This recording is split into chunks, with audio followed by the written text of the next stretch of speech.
What are you seeing right now? All right, so Faith and Zach, polls have just closed, as you mentioned. It is 7 o'clock here in Georgia, so that means we are going to start seeing those totals come in. And so let's give you a brief overview of what we're looking at here. You'll be seeing a lot of this map tonight, so you'll figure out what race we're on by looking in the upper left hand of your screen. And then over here, this is the number we're really watching, the percentage reporting. That refers to the number of physical polling locations that have reported results.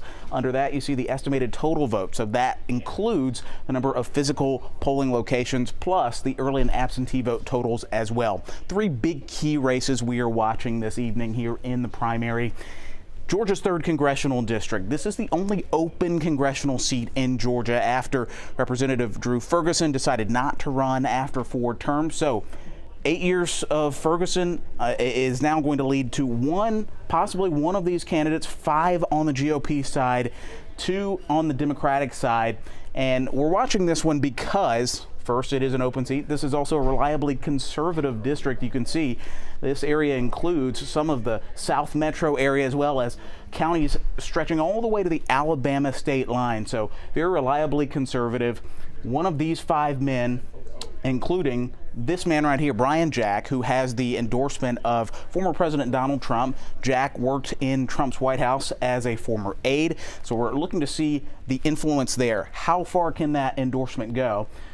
He is going up against Jim Bennett, former law enforcement officer. You've got a number of former or current Georgia state lawmakers as well. So with 5 candidates on the Republican side, we could be talking about a runoff here in June 18th, just here in a few weeks. But we're going to be watching the 3rd here just to take a look at the Democratic side again.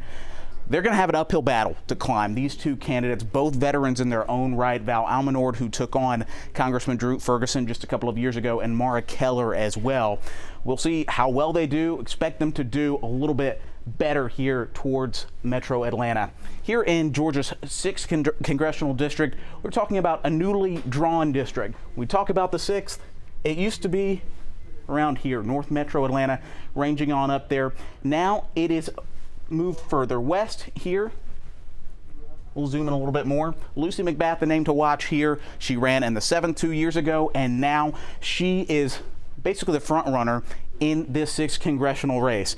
We're also looking at the Fulton DA race, and we'll toss back to you so you guys talk a little bit more about how that race might unfold tonight.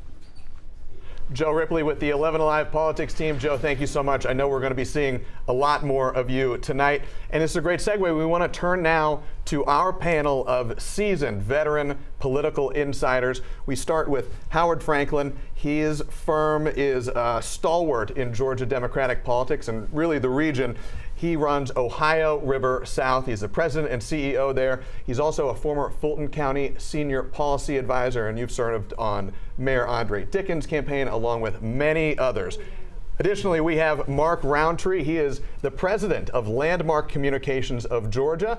He's run more than 2,000 different Georgia elections, and in 2015, he was identified as a Ballotpedia top influencer. Both of you have extensive experience here in Georgia politics. We're so glad you're both here. You've been on the Georgia Vote before, yes, and we're greatly appreciative to have you here. Back, guys. Again, welcome back. Yeah. Let's get right into it. It's a busy day of Georgia politics. Let's start with statewide races that we're watching today. One of the big ones that we've chatted about a lot is the Supreme Court matchup between Andrew Pinson, the incumbent justice on the Supreme Court, and his challenger, former Democratic Congressman John Barrow. Mark, let's start with you.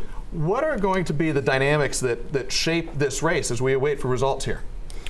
Well, John Barrow is arguably among the strongest Democrats in the state of Georgia that can run. Barrow has represented 3 different congressional districts and has probably more experience than almost anyone else running successful campaigns on the Democratic side as an actual candidate. Today, he will benefit a little bit by the fact that there's a primary, and apparently, at least in early numbers, the 32% of early voters that voted statewide were African American, which traditionally translates to more of a Democratic vote.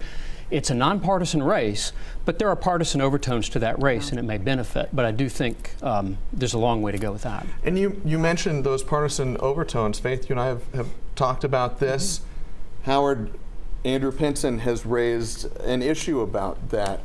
Tell us a little bit more about it. Sure. Yeah. I mean, I think what Mark told you is right. You know, John Barrow brings a tremendous amount of experience to the ballot. I think he's worked really hard to try to elevate some of the national issues where the Georgia court could actually weigh in on women's reproductive health care. And I think he's really worked to try to elevate that issue. I don't know if it's quite at the fever pitch that we've seen a couple other states like in Ohio or in Arizona that have gotten national attention for laws that were on the books. And I think if you were to ask what will this race turn on, I think how much voters are aware of both those partisan overtones and how much this larger issue is on the ballot as they cast their ballots today. And I do want to follow up with that. I mean, it's interesting because, like we're talking about this race, it is a nonpartisan race. You're talking about a judge here. It's rare to see a judge run on an issue like abortion. Obviously, he was a congressman before, so he's used to campaigning on issues like this, but this raised a big legal question to say, okay, can you even run on abortion as this? That has been met in the courts. He obviously put a suit back, but even if he were to win this race tonight, there is a chance that he could be removed from power. Yeah, it's really interesting.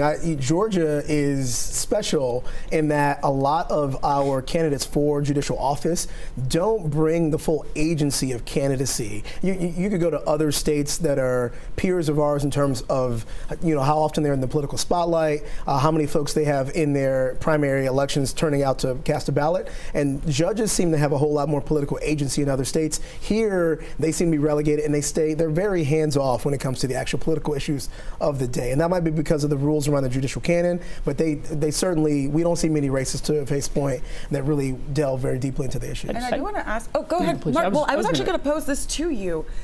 Let's see, this is already playing out. We're seeing it play out, right? If Barrow wins this race, or even if he doesn't, could this change the landscape of how these nonpartisan races are played? Well, I think that there will be a change in how they're done. Traditionally in Georgia, and a lot of your viewers tonight may already know this, but many may not, in Georgia, you're really not allowed as a candidate for a judicial race to talk about specifics of how you would rule. You're not allowed to say whether you're a Republican or a Democrat. And there's a lot that goes into a lot of sort of prohibited language.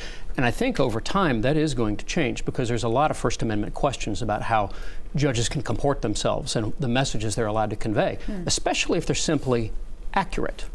Let's shift gears here for a moment and talk about a different race and one specific county that has been in the news so much, especially in the last few months this year, which is in Fulton County. The election interference case against former President Trump and many other co-defendants continues to move along.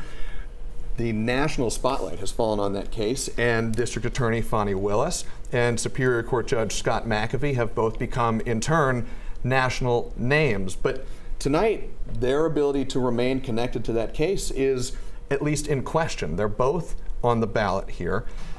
This has been a highly partisanly charged court case. Sure. How does the dynamic of the prosecution of a former president and the prosecutor bringing that case against him and the judge overseeing the case collide in the eyes of voters who are going to cast their ballots today? Yeah, it's a really interesting question. I think they both have had, I don't want to say a star turn, but seen their name recognition and ID both shoot skyward because of all the national attention. And not only just the national attention for the race or for the prosecution itself, but also for all of the lead-in. I think, DA Fani Willis has graced the pages of New York Times and Time Magazine, a bunch of others. I hadn't heard Judge McAfee's name quite as often until some of the things that were happening in his courtroom finally came to light. But I really haven't gotten the sense, having lived in Fulton County for a very long time, that, too much of what's happened in the courtroom is going to sway voters in these partisan primary elections. I think in the general election it might be a little different,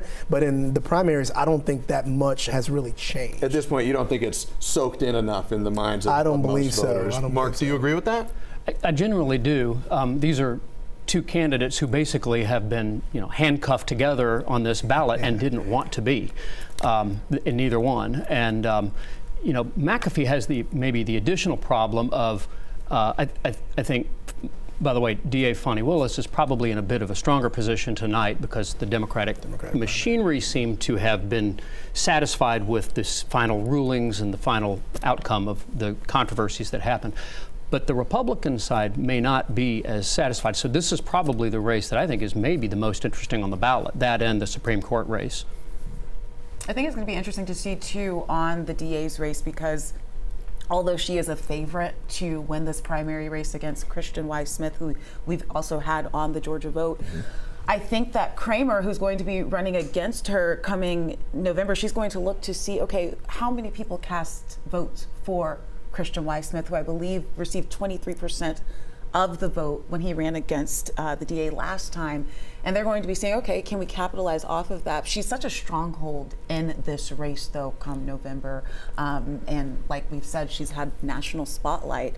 And it's going to be interesting to see, too, I'm interested to see what she's going to say after tonight, because she spoke on MSNBC last night. She was out campaigning today, and she's really stuck to the campaign here. So we haven't heard much about the case, but she's been very talking about safety in the communities. Howard, do you want to? Not only that, but Fulton County, where she's running, is also a Democratic stronghold. It's where President Biden will count on a lot of Democrats to show up shore up his chances at recapturing those 16 electoral college votes.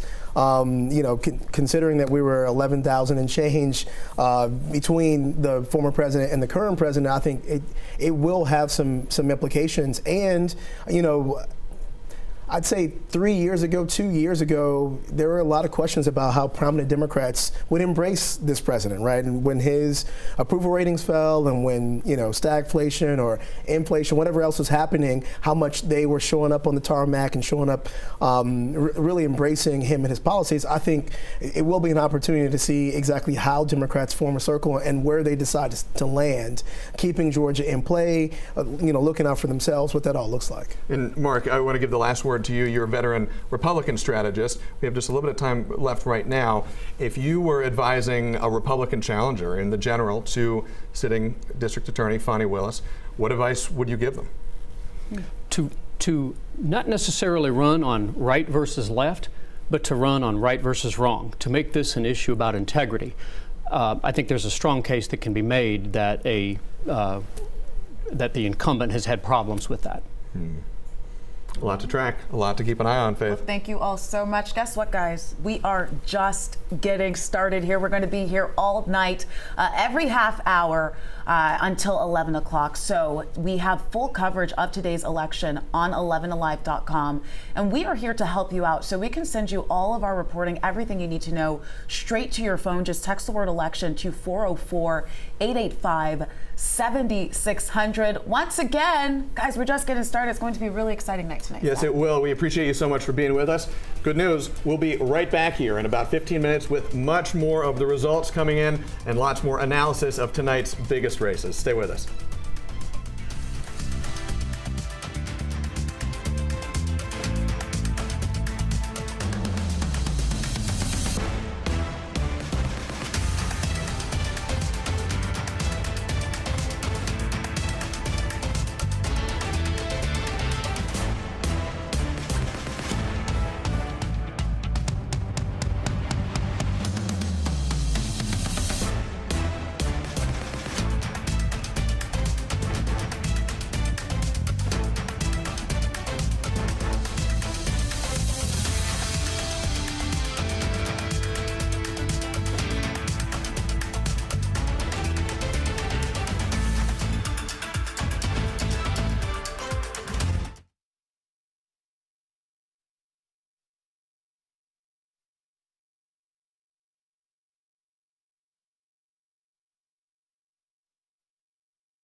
In, but yeah, here we go.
5 million people will vote in a general election in Georgia, just under it, but right around that. Yeah. Yeah, that's And right.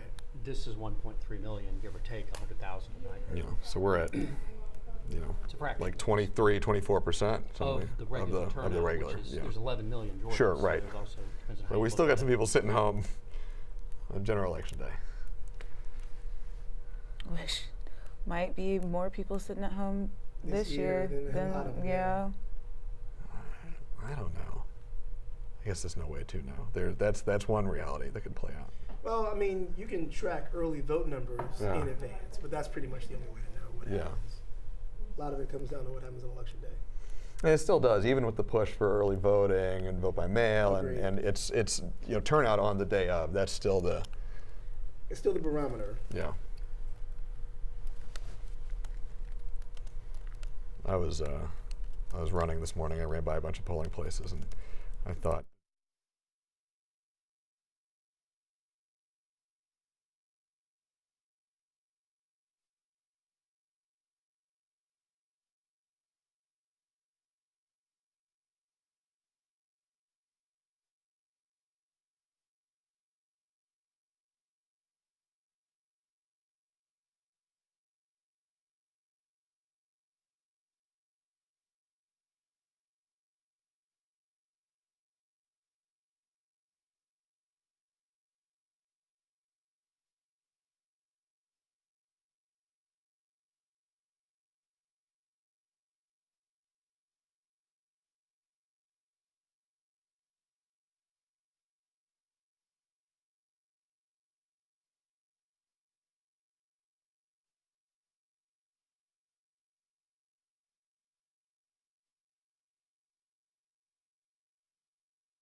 And we want to welcome you back into our online coverage of Georgia's general election primary. I'm Faith Jesse. And I'm Zach Merchant. It has been 30 minutes since the polls have closed, and we are getting our first look at the vote totals. One of the top races we're watching tonight is in the state's 3rd congressional district. This is Georgia's only open seat this year. It includes Noonan, LaGrange, Carrollton, and Thomaston.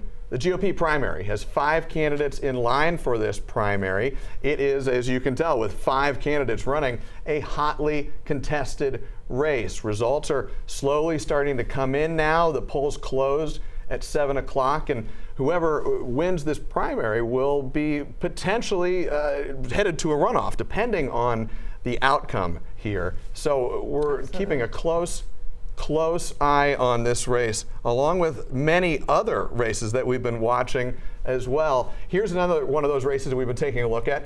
It is the race for the Georgia Supreme Court, and now we've switched over. I think we're seeing the Fulton County Superior Court race. That's between Fulton County Superior Court Judge Scott McAfee, who became a national figure during his handling of the election interference case against Fani Willis. And I think right now, it's best to bring in the smartest minds in the room. It's not me, it's probably Faith. No. It's definitely our 2 veteran political insiders. And let's get right into it. You heard him at 7 o'clock. We'll do a quick intro again. Howard Franklin, CEO and president of Ohio River South, a veteran Democratic strategist in Georgia politics and throughout the South. And Mark Roundtree, veteran Republican strategist and pollster. You've been involved in many races, and you know your numbers inside and out. We just saw a little bit about the Congressional the 3rd congressional district. Yeah, big a race. lot of people have entered. A lot of folks are running. Mark, as we start to make sense of this race, we see some results coming in, but nothing definitive just yet. What do you think are going to be the dynamics that shaped that race for the voters who went out and cast a ballot in that race today? Looking closely at Carroll County, this is where Mike Dugan has been in the state Senate and has led the Republicans in the Senate for a while, and he's quite popular in Carroll County. He might be considered a little less pro-Trump by a lot of Republicans in that area, which could potentially hurt him in a runoff scenario. The candidate to watch, I think, tonight is also going to be Brian Jack. He's entirely wrapped up and close to the Trump organization and has been pretty pivotal to it here in Georgia. So I would be looking particularly at Carroll County in that district. With that being said, one other point, the results that we're getting now, and viewers ought to understand this too, is that the results coming in now are quick tab early results. They're from the early voters.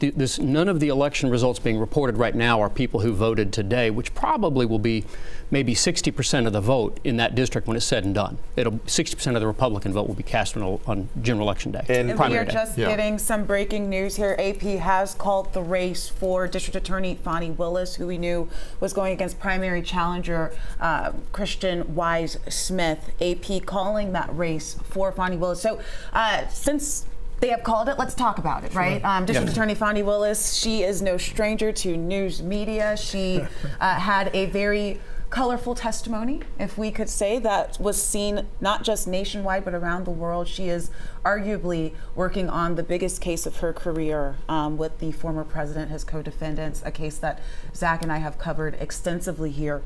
Howard, I want to talk to you. Now that the DA has gotten over this hurdle, we saw her, she had a campaign commercial come out. She's been at several community events leading up to this race. A lot of people felt like, you know what, she has this in the bag. But she was still out there campaigning. Yeah, she was still out there making sure that her voice was heard. Why do you think that there was that push for her? Yeah, I mean, that push existed for a lot of reasons. I mean, I think she did a great job of rallying Democratic faithful, even nonpartisan leaders who really appreciated and respected the job she had done as district attorney before we got to the prosecution of election interference. I think she had shown herself to be tough on crime. They really have earned some of the plaudits and some of the praise for helping City of Atlanta and other cities across Fulton County bring down crime, using the tools at her disposal to address gang violence and other violent crimes that we had seen really at the kind of the top of the COVID spike in crime. So I think she had enough to lean on. If you look at her commercial, which I think is upbeat and shows a lot of a lot of ways that she really brought creativity to fighting crime. I think she had a lot to run on, and I think just more recently, obviously, all the things that have happened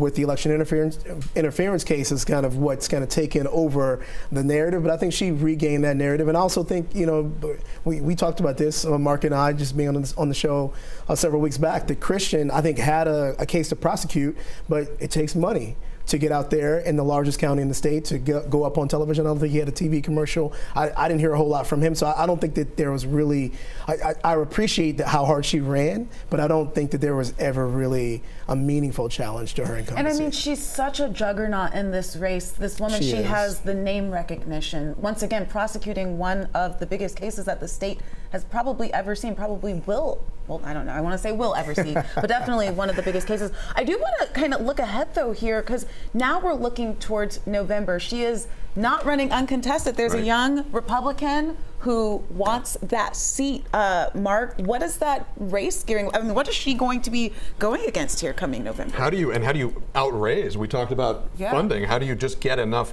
fuel in your campaign to make a run? Challenger does not have to outspend an incumbent to be more damaging. Courtney Cox is the Republican who is now going to face Fani Willis in the general election. Courtney's strength is she is probably among the braver.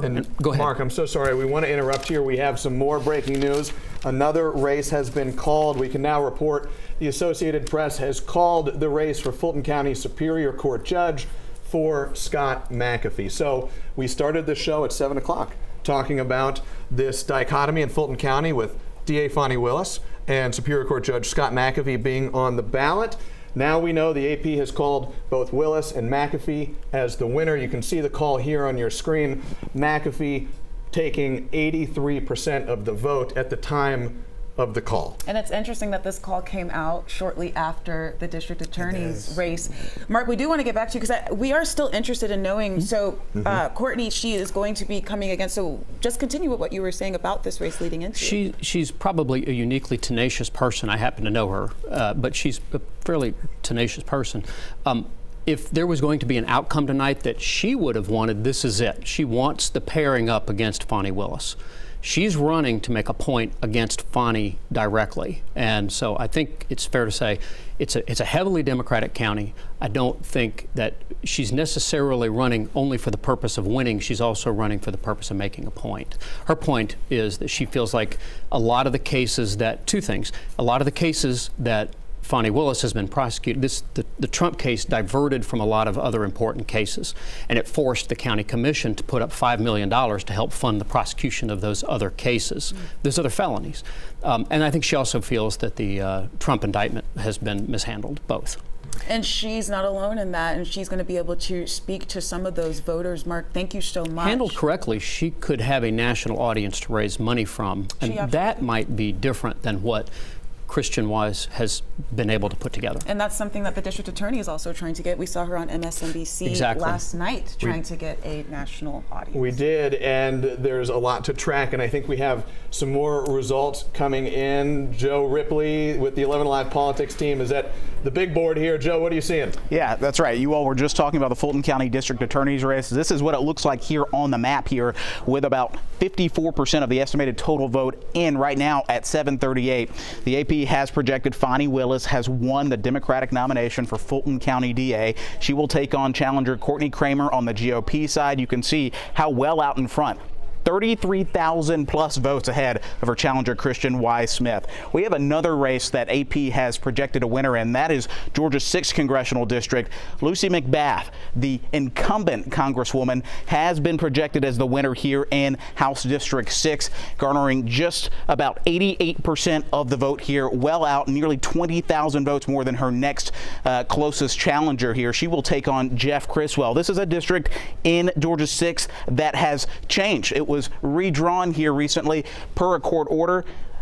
and it has moved further west and further south of the city of Atlanta. So Lucy McBath having to run and for new voters, essentially, taking on Cobb County Commissioner Jerica Richardson as well as Mandisha Thomas, a state representative. Lucy McBath had the name recognition. She, of course, had deep pockets as well in her fundraising efforts. Looks like those have paid off tonight. We are looking to a Lucy McBath, Jeff Criswell matchup in November. Faith and Zach, we're going to toss things back to you, but keeping a close and watchful eye as more results start pouring in. Appreciate it so much. Yeah, thank you very much. And we're going to be utilizing your many talents at that big board all throughout the night. A lot of numbers coming in. A lot of them, but you're on top of them. And you know who else is Howard Franklin and Mark Roundtree. When we were listening to Joe there, and we heard the call for Representative Lucy McBath, I heard you, Howard, sort of say under your breath, not surprised. Yeah. Why not?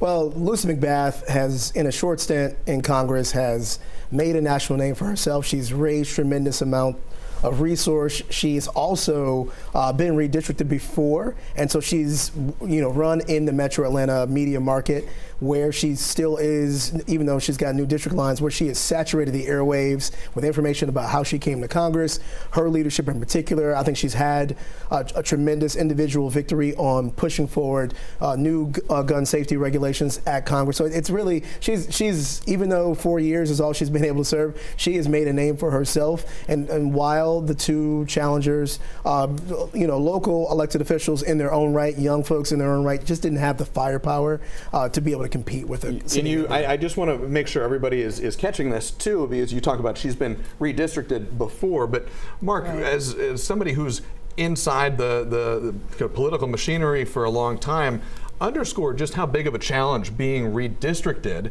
as a sitting congressperson can be to your chances of re-election. Well, this particular county has a history of that. This is going back all the way to 90. I can't remember the year. Anyway, a while back. 92.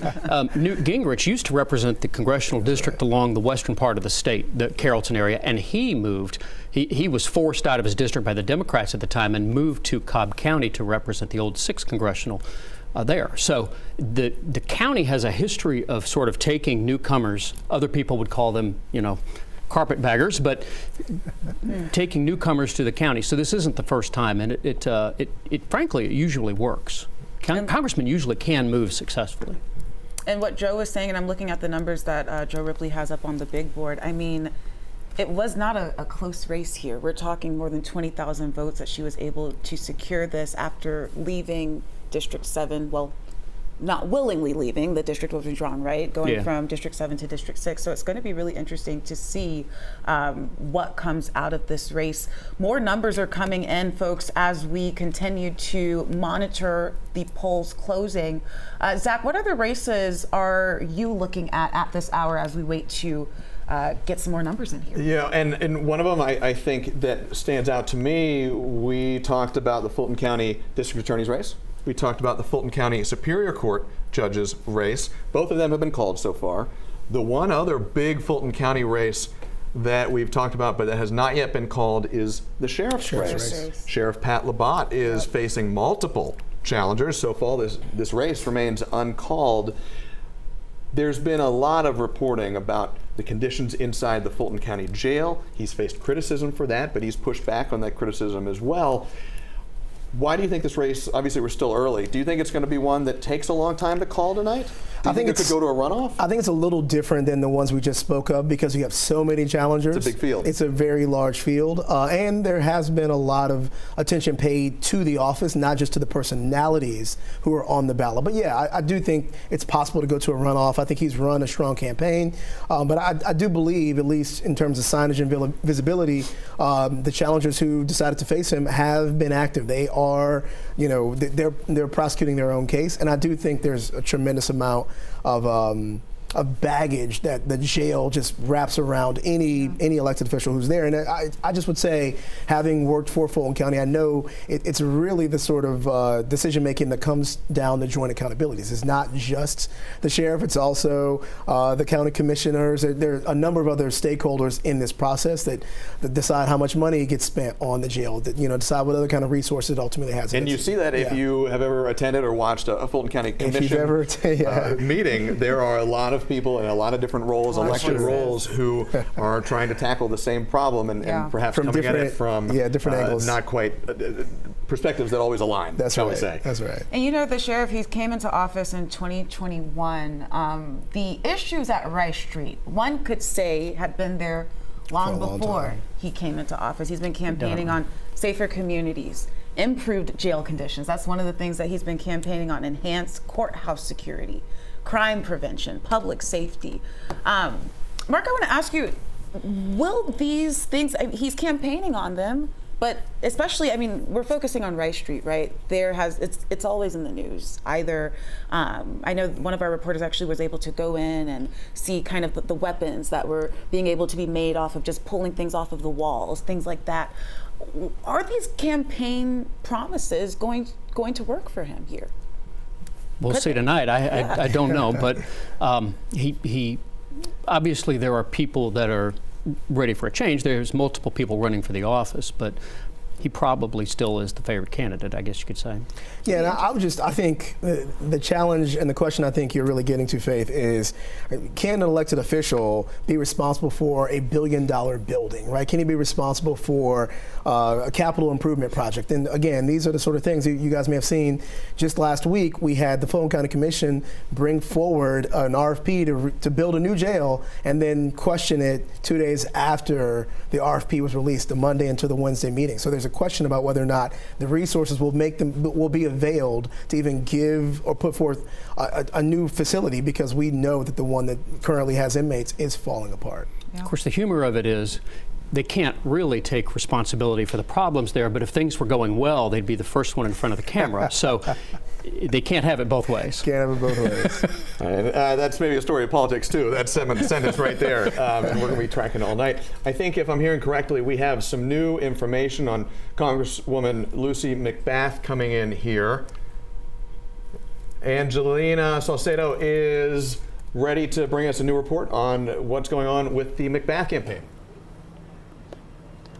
So as you guys heard, this race has been called for Lucy McBath. She was going up against two other people that were state officials as well, or elected officials in their own right, but she was still the one who was favored to win this race. Now we know that Lucy McBath is actually in Washington, D.C. right now because a vote is being held out there. We are trying to get in touch with her and trying to get a statement from her as well. But she was basically forced to run because of redistricting and take on a brand new district. Now we know that this district has been redistricted several different times. In this case, back in December when these maps were redrawn, Lucy McBath said that she was not going to be backing down. She was not going to let these maps determine when she was going to be done doing work in Congress. So that's why she continued to push forward. Yes, she was running against two different people, but still favored to win this race. And here we are, at least 20,000 votes ahead of those two people that she was running against. We're trying to get in touch with those two other people. We know that there are going to be some election parties later on tonight, so we'll do our best to get in touch with them, and as well as Lucy McBath as well, try to get a statement from her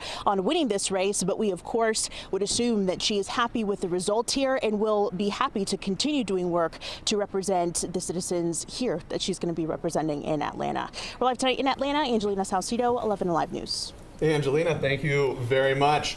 We want to do just a quick popcorn round here now. Just a couple quick sentence answers here as we wrap up what we're seeing from the McBath campaign. This is a primary victory. She still has to go on to the general election. What happens there?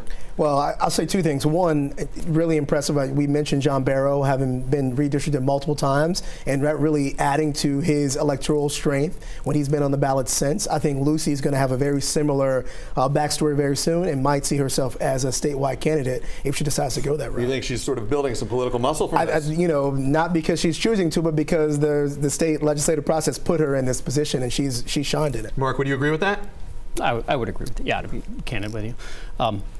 I don't know if you guys are watching as much on the statewide races tonight as well, by the way, outside of the Congressional, but are you moving to that? Sure. There is an interesting observation on what's going on. There are two statewide campaigns going on right now being counted tonight that are nonpartisan. One is Andrew Pinson for Supreme Court.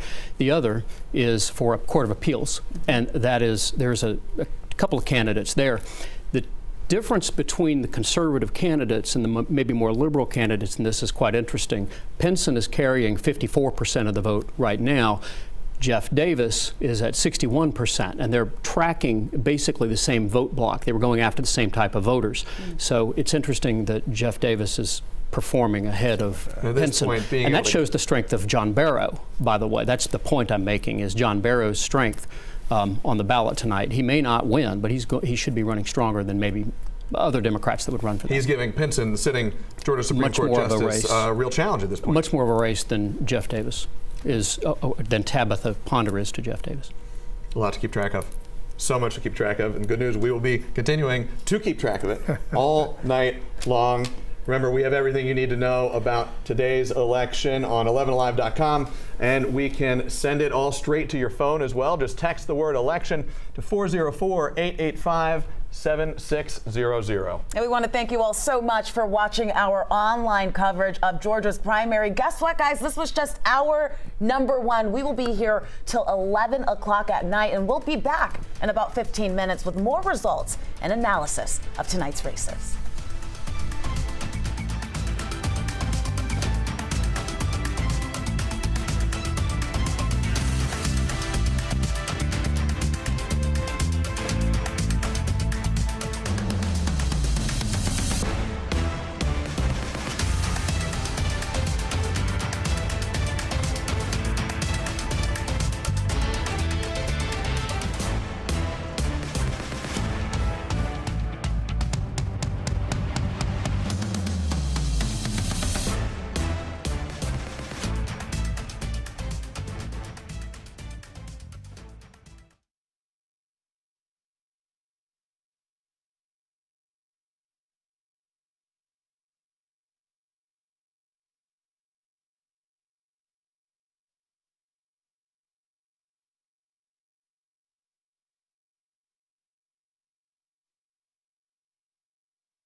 And we want to welcome you into our online coverage of Georgia's primary. I'm Faith Jesse. And I'm Zach Merchant. 1 hour after the polls have closed, and we have some calls being made.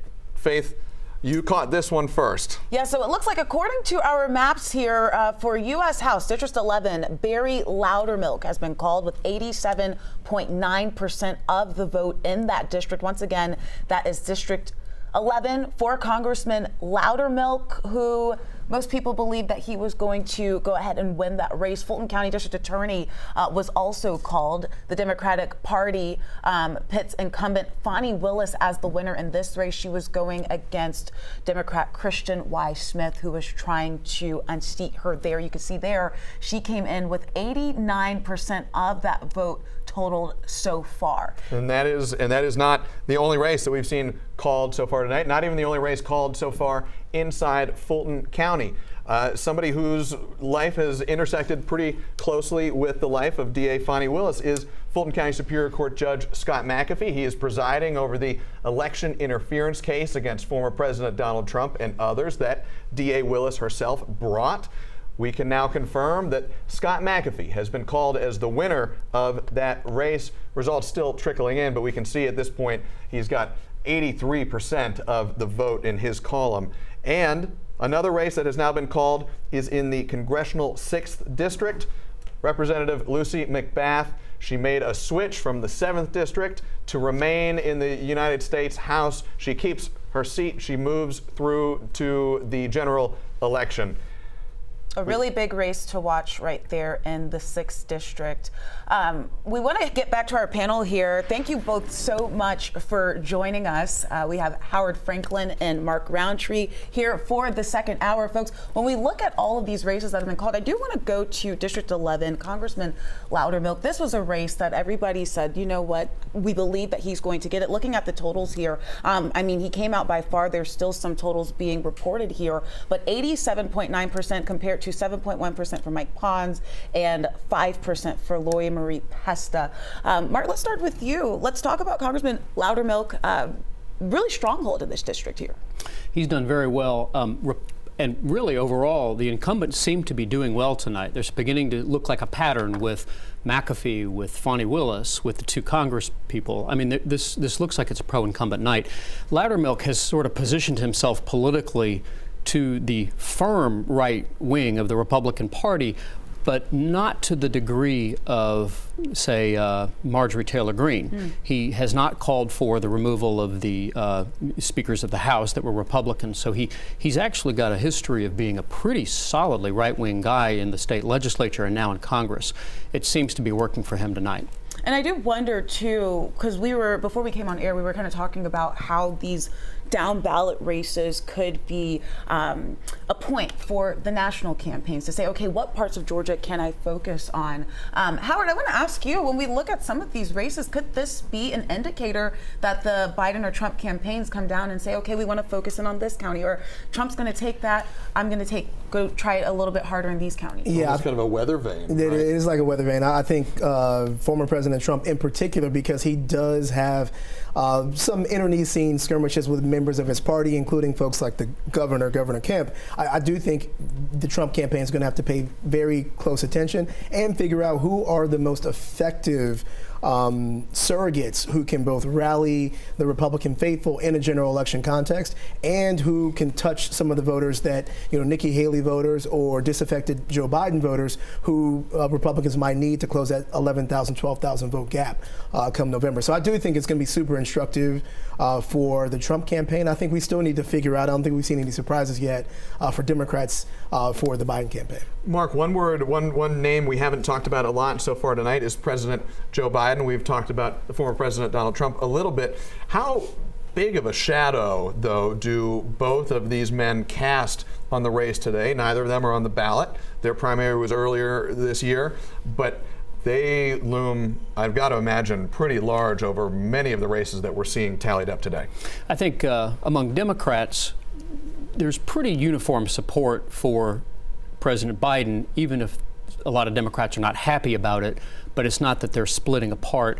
I think perhaps you could say former President Trump has some work to do in the suburban areas Metro Atlanta, particularly with women voters. That seems to be an ongoing problem. It's not a coincidence that I don't think that the primary alternative to President Trump in the presidential preference primary was also an educated woman with Nikki Haley. I think that she appealed quite a lot to a lot of the suburban areas. And if you look at some of those precincts in the North Atlanta suburbs, she was carrying up to half the vote and even won some of the precincts in the North Atlanta area. So and she has not, to my knowledge, endorsed yet President Trump. So I think that's going to be an important moment at the convention coming up on what happens. So I think the Republicans have, it is probably very heavy on top of the Republicans, much more so than maybe the Democrats. And we want to get right now over to Joe Ripley, member of the 11 Alive Politics team. He's at the big board tracking all these results as they come in. Joe, what's the latest? Right, Zach. We heard you guys just talking about Georgia's 11th congressional district, which of course was projected to go to incumbent Congressman Barry Loudermilk. You can see he handily won his primary with nearly 88% of the vote. That's with about 18,366 votes on the GOP side. This, of course, a very conservative district in its own right, because you see only about 8,400 total voters on the Democratic side. That's about with 38% the estimated total vote in at this current 8 o'clock hour. You can see this is a tighter race between Katie Stamper and Antonio Daza. There's about a 10,000 vote difference, we want to know, between the Democratic amount and the Republican amount. Let's take you to District 13, where incumbent David Scott is in a fight against a number of challengers, as you see them here on the board. But Scott right now avoiding a runoff. To avoid that runoff, you need 50% plus one. He right now at 62.5%, and this newly drawn 13th district here that leans heavily Democratic. Let's take a look at the opposite side of the aisle here, and you can see Jonathan Chavez looking like he may be the challenger come November for Scott. Let's head to Congressional District number 3 here. This was expected to be a tighter race. It is, with 5 Republican candidates here on the outgoing incumbent Drew Ferguson. He decided not to run again. So we've got Brian Jack currently out in front with about 46.5%. He is, of course, backed by former President Donald Trump. You can see that is playing out here in some of the counties closest to Metro Atlanta, also here in Harris County, here in Heard County as well. Brian Jack is doing quite well here in the 3rd. And also Mike Dugan just behind him with about 27.2% of the vote. This is one of those races we are watching all night long. We're going to send things back to you with any more updates you all might have. Joe Ripley, thank you very much, putting in a lot of work at the big board. We appreciate it very much. And I believe we're going to go out to 11 Alive's Doug Richards, who is monitoring a race that Joe was just talking about. I believe he is in District 3. Doug, can you confirm where exactly you are for us and what's taking place? Carrollton, Georgia, at an event space called the City Tavern, where former State Senate Majority Leader Mike Dugan, who is running for Congress in the 3rd Congressional District, is holding what he hopes will be a victory party of sorts. He is one of the top 2 finishers so far, at least last I looked, and nobody's above the 50% threshold at this moment. Mike Dugan is standing here, and we'll chat with him briefly. How you doing? Doing well. How you doing? Welcome to Carrollton. Thank you. Have you been here before? A few times, yeah. Oh, okay, I'm sorry. Yeah, how you feeling about what you're seeing? It's about the way we thought it was going to shape out so far. I mean, we've heard since early January that the 2 people with the most name ID and the most recognition would probably be me and Brian Jack, and it's looking like it's playing out that way. Brian Jack, of course, was a White House guy in the Trump administration, returned recently to this district to run for Congress. Quite a difference between your experience and his. Just a little bit. I mean, I've got a former first responder background, retired military, retired businessman, retired legislator. Brian's a good guy. There is a little bit of a difference in the 2. I mean, from what I understand, he was a valuable staff member, but it's a little different when you have to push the button on the vote and then go back and look at your constituents and say, yes, I did that, here's why I did it. If there's a runoff, how do you adapt your campaign to just face one candidate? We don't adapt to that. Our policy is this is a job interview. We're going to continue to treat it like a job interview, and it's my job to go out and meet as many of my future employers as I possibly can, and they got to look at me and go, yep, he's the guy. This is more than an endorsement. This is a skill set and experience that we need in Washington. All right. Well, thank you, Mike Dugan, candidate for the 3rd Congressional District in West Georgia. He and Brian Jack, the former Trump staffer, are leading the race. It could go to a runoff if the results continue in the way that we've seen so far. We are live in Carrollton. Back to you. So much, Doug. And just well, I guess we want to talk about the Superior Court race here. Zach, if you want to take this one. Yeah, let's take a dive right in here. We mentioned earlier, Fulton County Superior Court Judge Scott McAfee called the winner of his race to remain as a Superior Court judge in Fulton County and serve a full term. You remember he was appointed, so this is his first time on the ballot here. He faced Robert Patillo. Scott McAfee, we're seeing results as they come in right now. He's got 83% of the vote tally so far, and I believe we have an interview with Judge McAfee, or rather I should say reaction to his win. Let's take a listen right now. My take is a sense of gratitude. I'm very much overwhelmed by what we're seeing as the results that come in. And the message I'm hearing is to keep doing the work, to keep giving both sides a fair day in court, to treat everyone with respect and dignity, and that's what I plan to keep doing the next 4 years, and I'm looking forward to getting back to it. A sense of gratitude. Interesting that he says that because, Zach, as you were talking about, he was appointed to this seat the first time that the voters have elected him and said, you know what, we want you to stay in this seat and serve. Scott McAfee, like we were talking about in our last hour, just like District Attorney Fani Willis, he has gotten a lot of recognition because of this Trump case. And he is a relatively young judge, right? Mid-30s.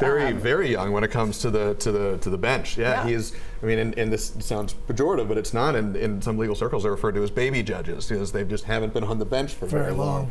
But he got there. And in Fulton County, we know this, but it's worth repeating. Cases are assigned in the Superior Court system to judges at random. At random. He's new. He's on the bench. He's then given the hottest of hot potatoes. The bar was set very, very high from the jump. Says, here you go. And then on top of it, then he has to run. How do you juggle all of that? And what do you think when you hear his answer after a victory tonight? I think obviously he's come to this with with the right mindset. He obviously, I know for a fact, hearing from friends and from colleagues around Fulton County, that he was working hard. He wasn't taking it for granted. Wasn't leaning on the eye of incumbency, and he knew that at some level he was in the crosshairs for the decisions that had been laid in front of him. But I think you guys are right. His name recognition obviously is skyrocketed. I think we talked at the outset of maybe the first hour about how little political agency judges typically run with. This might be a judge that breaks that mold, right? One who has been in the crucible, has been talked about on the national stage, who ostensibly appointed by a Republican leader and ran in a Democratic county and has been able to be successful and might have, especially with his youth, an on-ramp to higher office at some point. And something else that we were talking about before we came onto the air was just this notion of the public's response. As we can see, we saw the results play out, but there was a question on if people in this district would elect him because of the decision that was made to keep District Attorney Fani Willis on this case. One half of people are saying, great, we want her to stay on it. The other half are saying, well, why would you do this? Mark, I'd love for you to weigh in. I couldn't name any other case he's ruled in, so I think this was the only thing that mattered, really, with McAfee. And but he's comported himself well in front of cameras. Setting aside whether you agree with his ruling or not to allow Fani Willis to stay on or disassemble her from her colleague, he has done well in how he has presented for Georgia to the national stage. I think he came across as sort of a moderate and sort of claimed the mantle of a moderate. Absolutely. And that's for something those, that- I was just going to say, for those at home that don't know this is not a race that will be seen again in November. This is it. That's right. So This is it. he has won this race. And it's nonpartisan. And he Nonpartisan. seems to be doing well in both the Democratic and Republican primaries, both. Among You've both got to of those imagine voters. after a pretty tumultuous few months, at the very least, it's an objective thing to say that he's probably glad this race is over. Very relieved. On that note, we've got a lot more to talk about. Stick with us. 11 Alive's extended coverage of primary night continues in just a few minutes.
Well, good evening. Your time now, 8:30. We want to welcome you back into our election coverage for the Georgia general primary tonight here on 11 Alive Plus. The polls closed at 7 o'clock, so we are about an hour and a half out, and we are waiting for those results to come in. But some big races have already been called tonight. Yes, they have, and one of the biggest names, not just here in Georgia, but across the country now, is Fulton County District Attorney Fani Willis. Rose to national and even international fame, name recognition through her role prosecuting former President Donald Trump and others in an election interference case. She faced a challenger today, a Democratic challenger, Christian Wise Smith, but the Associated Press has called this race for DA Willis. She will move on to the general election in November. As of right now, she's taken 89% of the results that have come in. We are awaiting an interview or a speech from DA Willis shortly. While we do, I think we have some images from her campaign watch party momentarily. We're going to cue that up in just a second, Faith. And the reason we want to show you that, A, we want to show you where we're going. Right. But B, we're talking about a major politician in the city of Atlanta, and she wasn't the only big politician to attend this watch party. I think we're queuing this up right now. Mary Andre Dickens. Yep, there's right the mayor. And that is former special prosecutor Nathan Wade, who was at the center of a lot of controversy in the case that ultimately led to Wade being disqualified in the case against former President Trump. And you can see a lot of dignitaries there at her watch party here in Fulton County. You can see they also have 11 Alive on. I just wanted to put that plug on there that you could watch all your coverage all night until 11 o'clock. But as we could see from that scene there, the District Attorney Fulton County, she has a lot of support from some heavy hitters here in our state, in our city. And we want to bring in our panel right now. Oh, actually, before we bring in the panel, we want to get over to 11 Alive's Joe Ripley, who is at the big board for us tonight as we are getting some more results in. Joe, we just talked about the district attorney's race. What are you watching over there on the board? Yeah, Faith, definitely looking forward to that panel analysis in just a moment. But you can really see from the numbers here how this all broke down in DA Fani Willis's favor here. Just about 43,000 total votes in, with about 55% of the vote total here in Fulton County. So you have Fani Willis here with about 89.5%. She is going to go on to face Courtney Kramer, and you heard Zach just mention there the name notoriety there that really took Fani Willis over the edge here. Not even close. Here we have incumbent Andrew Pinson here in the Georgia Supreme Court race here, one of two statewide races, and the numbers really starting to pour in here with about 15% reporting and 44% total estimated vote here in Georgia. It's notable here because you've got about over 500,000 votes here in Georgia. The candidate here, John Barrow, the Democrat, who has stated he has really done his platform here on, made it about reproductive issues for women, doing well in some of the more urban areas. So we'll have to see how he does statewide, but Andrew Pinson seems to be here in the lead. We'll have to watch how that rolls in as the night goes on. Back to you. Ripley, thank you very, very much. We appreciate it. We're tracking the results of races across the state. We're paying a lot of attention right now to the results of the race for DA in Fulton County. We just saw some images from Fani Willis's, District Attorney Fani Willis's watch party tonight. Saw us, the Georgia Vote, on, which is great. She has her campaign has great taste in who's there watching tonight, and we commend them for that. We also want to get into some of the things we saw there, though. We saw Mayor Andre Dickens. We saw former special prosecutor Nathan Wade. Is this a sign? Is Fani Willis a politician in Georgia who potentially has a future in a statewide campaign, using her role, her office now as a jumping pad to higher office in a future election? Yeah, I think there's absolutely the opportunity for her to decide to run statewide. And I think especially where we are right now, right? We've got Governor Kemp, who is term limited. I know that means a number of constitutional officers will decide to run for that open seat when he does finally abdicate it. You know, the question though, less, can you run statewide, is, you know, do you see your calling there? I think I've known Fani for a number of years now. I think she is called to being a crime fighter and a prosecutor. I think previously she ran to be on the bench. I think she does have a special affinity for that corner of the elected world. I'd be curious to know what other races might actually interest her, maybe Attorney General, but I don't think she's talked a whole lot about what her futures are. I think she's really been interested in putting her stamp on this race and winning a renomination to the seat as district attorney. And beyond her race at district attorney, I think she's pretty focused on trying to prosecute a former president of the United States. Mark, I want to bring you in on here as we continue to talk about the district attorney. Last night, we saw her do national press, one of her very first interviews that she's given in quite some time, to MSNBC on Rachel Maddow's show. There was, I guess you could call it a call for national support, going beyond the state of Georgia, reaching national and international support to say, hey, help me out here. I'm trying to do the bring democracy back. I'm trying to prosecute this former president.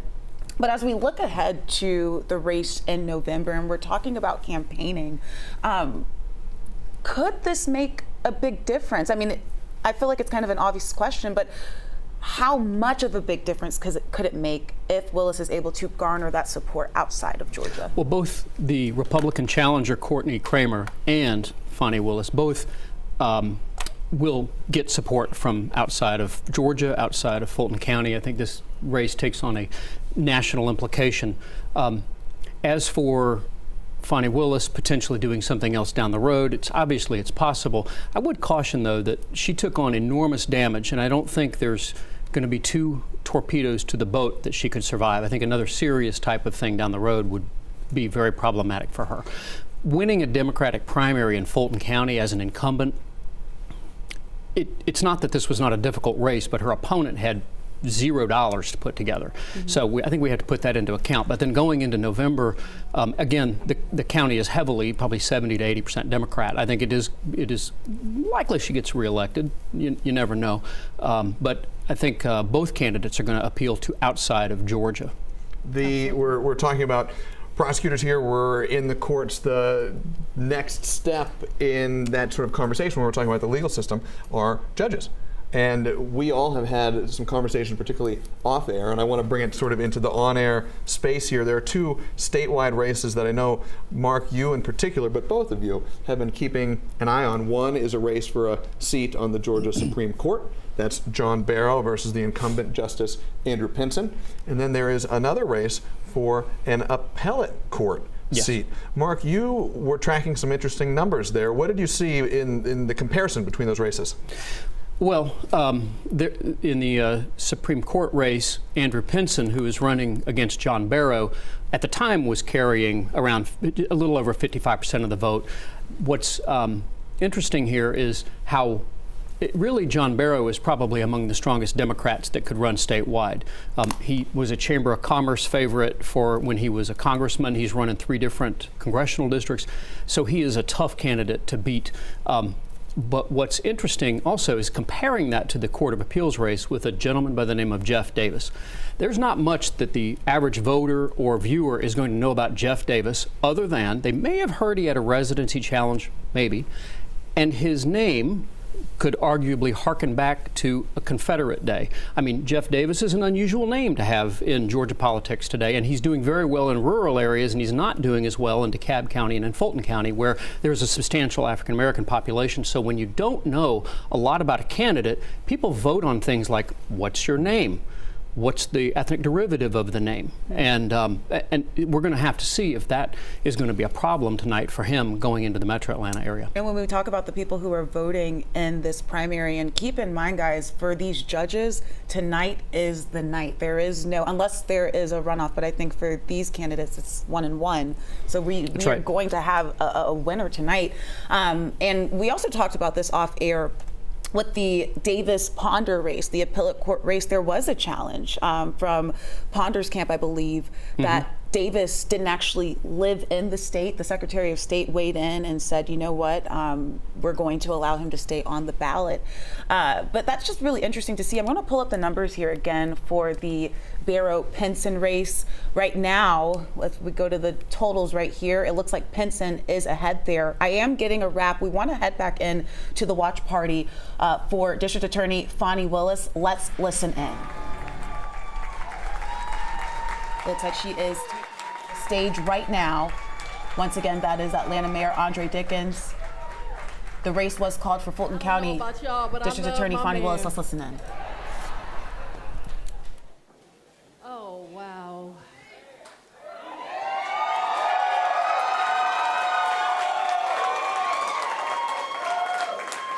Can I take my time? I am just so humbled and so grateful to the citizens of Fulton County who made this possible. Tonight, they delivered a strong and a powerful message. They want a district attorney that believes everyone deserves to be safe and everyone is entitled to some dignity. And it's a message that's pissing folks off, but there is no one above the law in this country, nor is there anyone beneath it. You all, 4 years ago when I came and took this seat, me and that man over there, Chief Meadows of the city of South Fulton, we were really frustrated because we were telling people there was a gang problem. And people were acting like we had two heads. They said there was a gang problem in Chicago, there was a gang problem in LA, might have been a gang problem in DC, but there was not a gang problem in Atlanta. And we were saying, no, there is. And if you don't deal with reality, reality will deal with you. And so we put into effect a balanced approach. But I need everyone in here to understand, this is just a pause. We are not to the end of the road. In fact, I submit to you, we're at the beginning. The campaign does not end tonight, it begins tonight. And so right here tonight, this is a fundraiser in case you're confused. If you left some money at the door, go back and leave some more. I got 2 stores going on, go and buy a t-shirt because you're gonna need to wear it. Because we in this fight for the long haul. You all, in all seriousness, my opponent has super PACs already supporting her. The Republican Party of this country and the state have already supported her. But right here is a grassroots campaign. Nobody is supporting me but the people of Fulton County. And so we need you all the way in. If you believe this campaign, a very brilliant woman last night, Rachel Maddow, said that this campaign and this movement is the bellwether of democracy. And we need you to support us. 4 years ago, you elected me as DA to bring crime down. And I think you've heard we've done just that. But I need to remind you of where we were 4 years ago. Not only was crime just going wild, we also were in a state where George Floyd had just been murdered. And it was on the back of many, many atrocities. And as a result of these ugly, ugly things that were happening in our communities, people were dissatisfied with law enforcement and the justice system. And guess what? They were right. There was no reason to have this.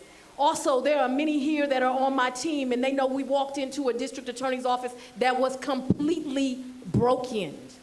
But if I didn't do anything else right, I put together a team of fierce warriors, and they are making a tremendous difference, changing the challenges. Let me say that for you again, what the mayor said. Homicides are down 21%. That means mamas is going home hugging their babies. You understand? Those aren't just numbers. That means mamas are attending their sons' graduations. They're going to their children's weddings. They are enjoying just having Sunday dinner, not buying caskets. I need you to understand that violent crime all over is down 25%. Rape is down 49%. Some of you will say, the doubters will say, well, crime is down all over the country. Yeah, it's down 5%. We're doing something right here in Fulton County. Understand, we have the 3rd largest crime drop in America. We only chasing San Antonio, Texas, and Arlington, Texas, and they about to be in my rear view if you know me.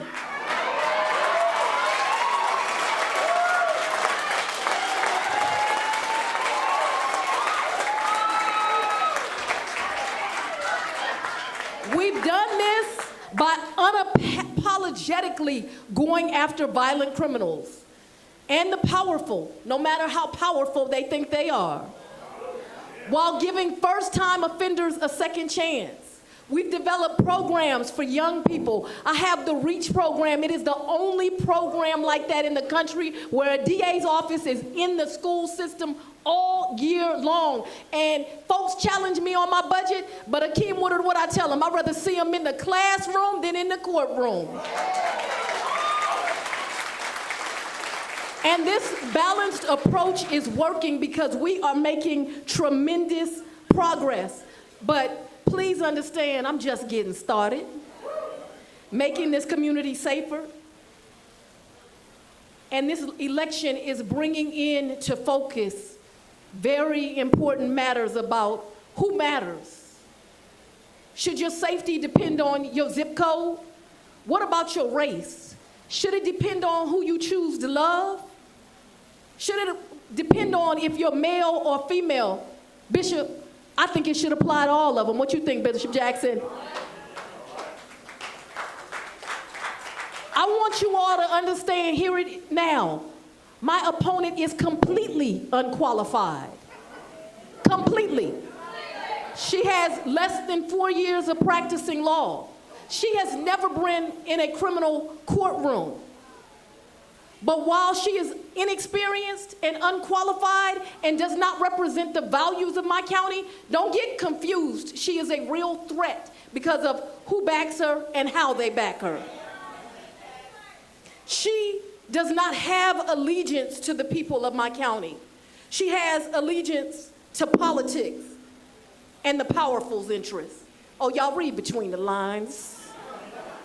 She doesn't believe that everyone is afforded equal protection of the law. She doesn't believe in accountability. She will not do the hard work that is required of a district attorney that wants to make Fulton safer. And I want you to understand, this work is hard. Now, some say that we must choose between safety and justice, but I'm here to tell you they are wrong. What they are really saying, I want y'all to hear me. What they are really saying is that certain people matter less, that certain people's children matter less. I reject that. We cannot accept violence against anyone, including the impoverished, including minorities, including homosexuals, transsexuals, not anyone. And not women. As Matthew chapter 25, verse 45 says, truly I tell you, whatever you did not do for one of the least of these, you didn't do for me.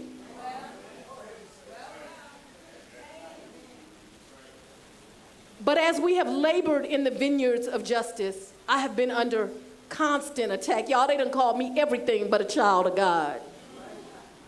I've had to move out of my home where I raised my 2 beautiful daughters.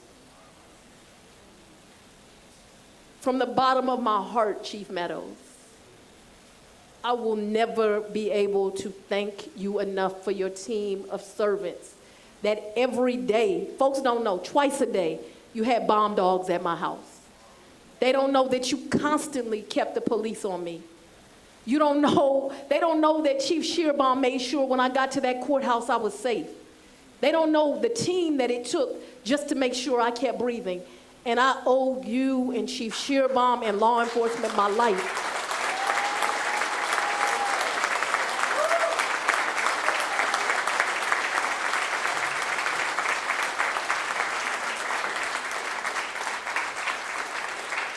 You are absolutely my hero, and I would not have gotten through this without you. But even with all the threats on my life, it is nothing compared to what the victims of violent crime in Fulton County have too often experienced, the deep sadness that comes with being made a victim. See, this is what they don't understand. They can attack us, they can beat us down, but they will not succeed. See, they don't know the fire that I come from. They don't know that Brother John Floyd. but this is the fire that we are made from. All the attacks in the world can't stop us, and they will not stop us. This is a fight for safety. It's a fight for justice, but it's a fight for the rule of law. And we are just at the beginning of this fight. So I ask you to dig deep and keep fighting. Y'all missed it, it's a store in the back. I want to thank my supporters. I want to thank my daughters who have gone through things 20-year-olds should not have to go through. I want to thank my father who had to be displaced, who had to literally monitor my house just to make sure his child was okay. I have a really deep thank you to my friend and my partner, Mayor Andre Dickens, and a hero of mine, former Mayor Shirley Franklin. I want to once again thank Chief Darren Shearbaum, who when Dre put him as the chief, instantly said, I'm in this fight with you, and I recognize there's a gang problem. I want to thank Chief Meadows and my sheriff, Sheriff Labatt, for all their inexhaustible leadership and for the courage that they've had to do to keep me safe. Bishop Jackson, thank you for always sending those text messages, all the prayers, making sure you rounded up the faith leaders, and that I had your support. From my pastor, Pastor Pollard, I love you and your wife. Thank you for taking care of me. To so many other religious leaders, Pastor Flippin, who I saw in here tonight, who've been with me when I'm winning and when I'm losing. Thank you for always standing with me. I want to deeply thank the brave women and men who serve as district attorneys and investigators in this county. Can y'all give them a round of applause?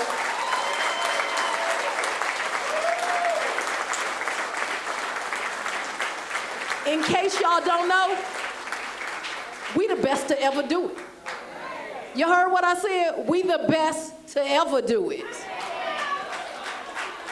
To my campaign team, Charlie Bailey, Keisha Carter, Jeremy Howard Harris, Chris Hutman. We did that. I think they said 90, that's what I heard. Lastly, thank you to my dad for teaching me that everyone is entitled to dignity and everyone deserves justice. Thank you to my children for giving me the inspiration to keep getting up and doing this job. In the words of Dr. Martin Luther King Jr., the arc of the moral universe is long, but it always bends towards justice.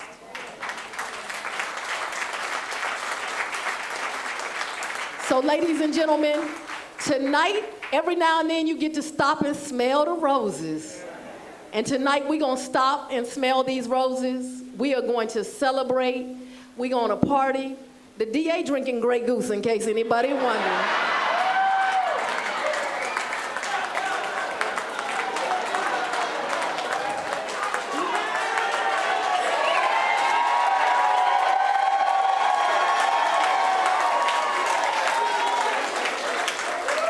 We got a different kind of DA down here in the dirty, dirty South.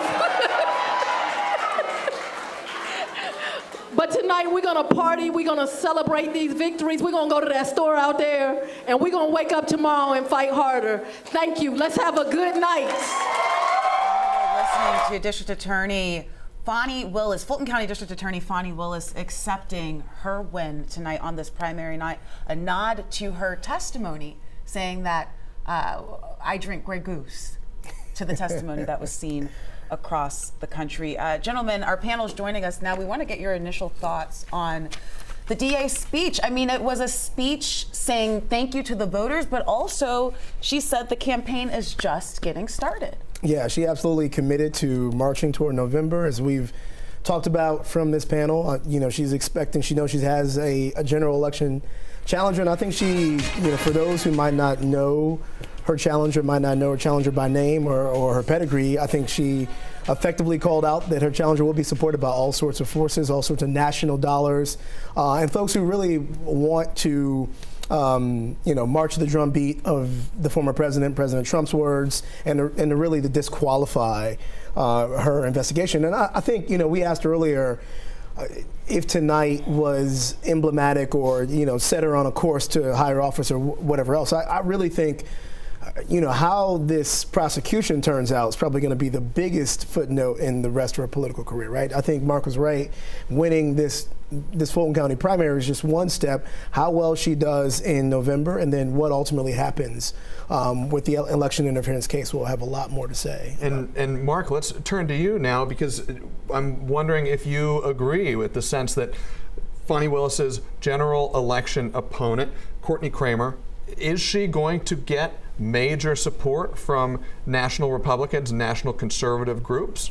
She may or may not. I mean, I think it's too early to tell. I found a few interesting observations about that speech. Number one, we did not hear the word Trump, which is what has catapulted her into stratospheric level of name recognition.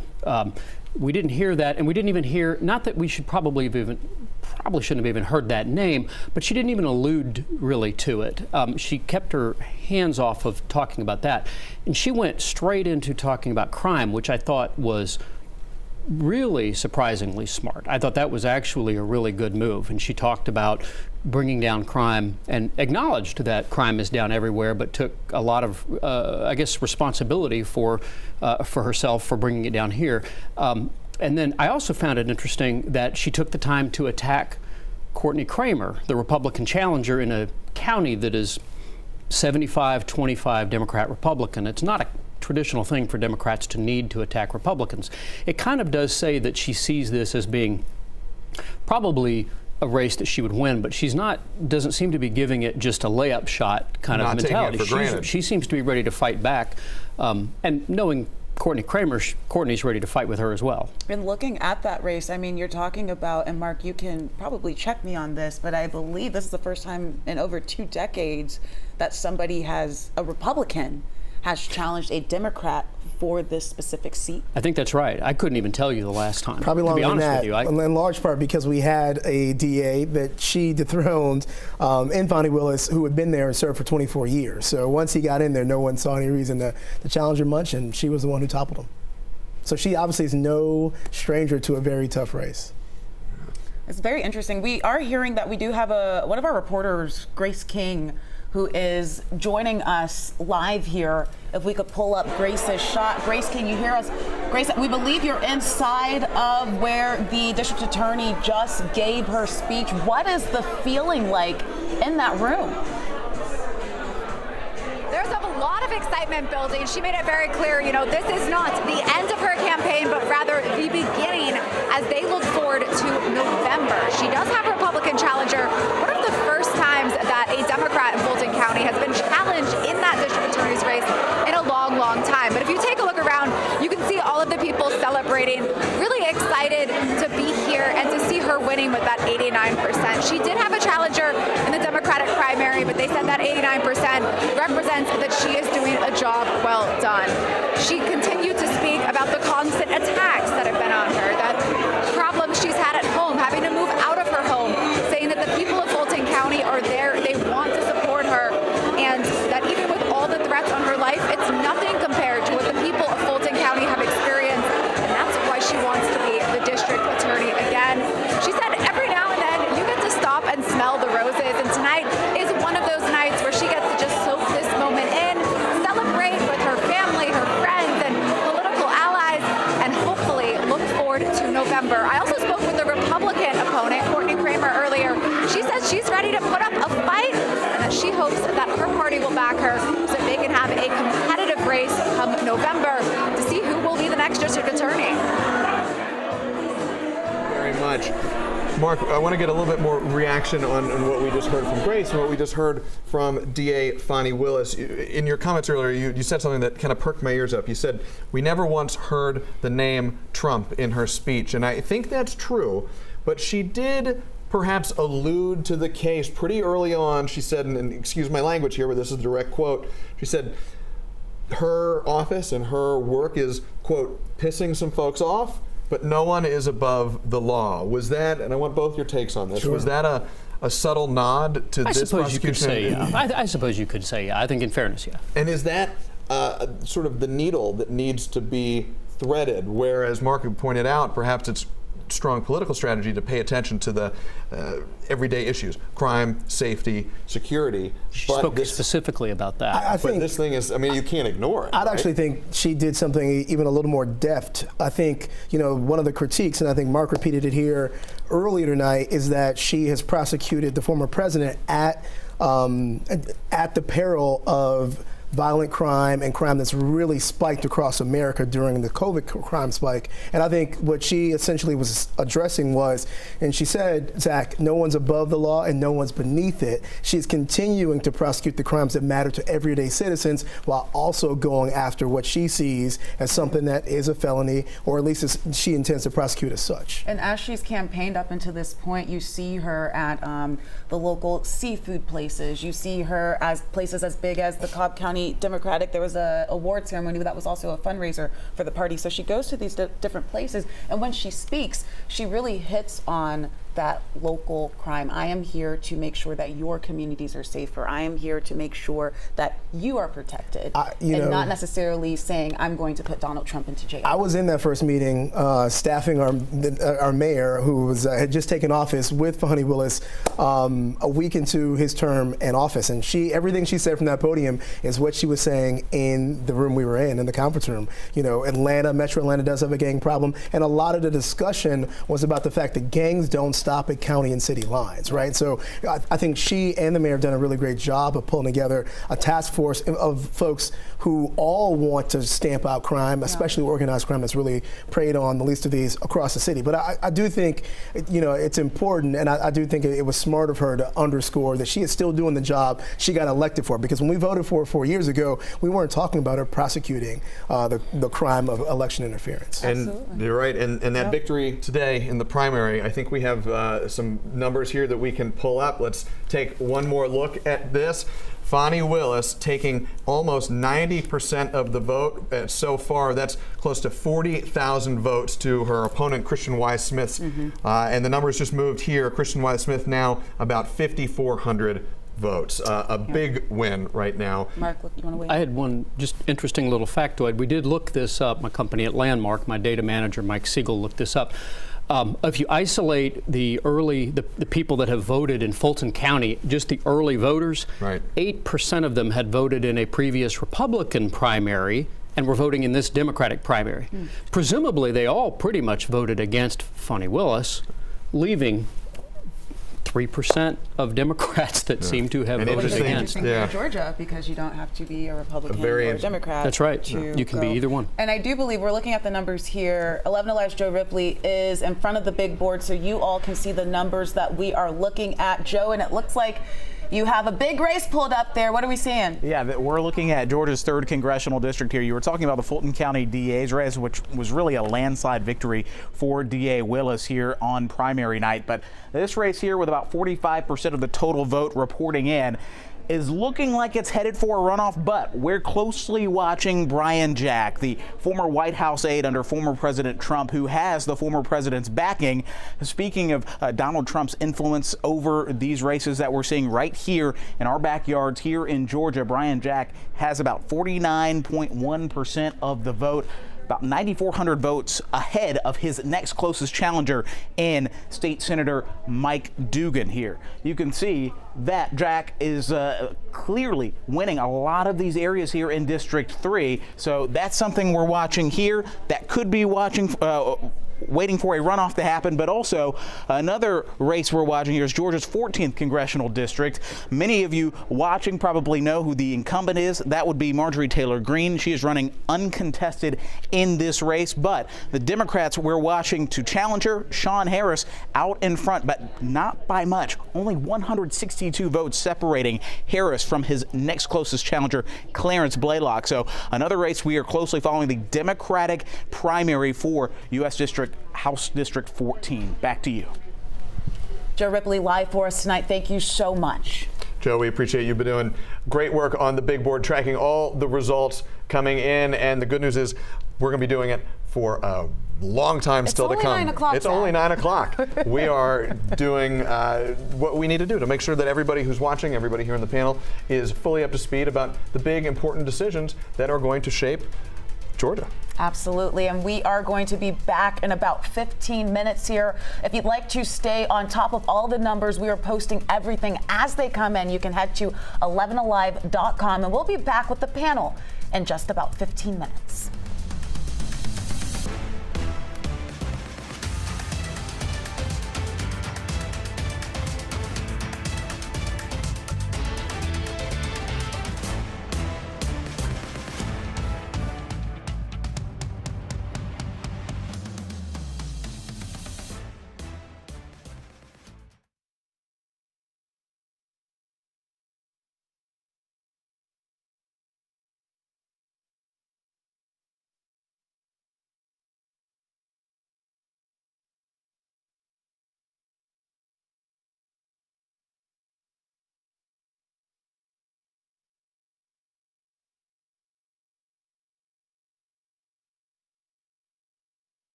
Turn my mic off as well.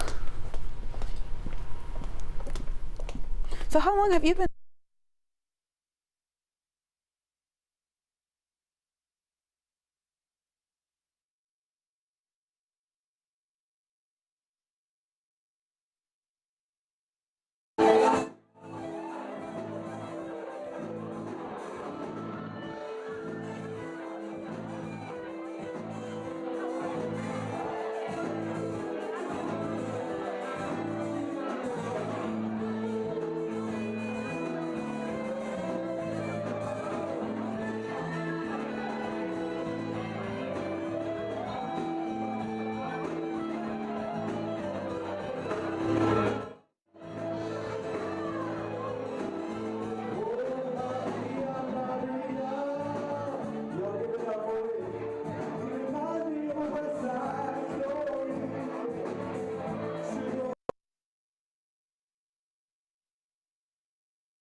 Domino's pizza, but it's always good.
rolling in from across the state of Georgia.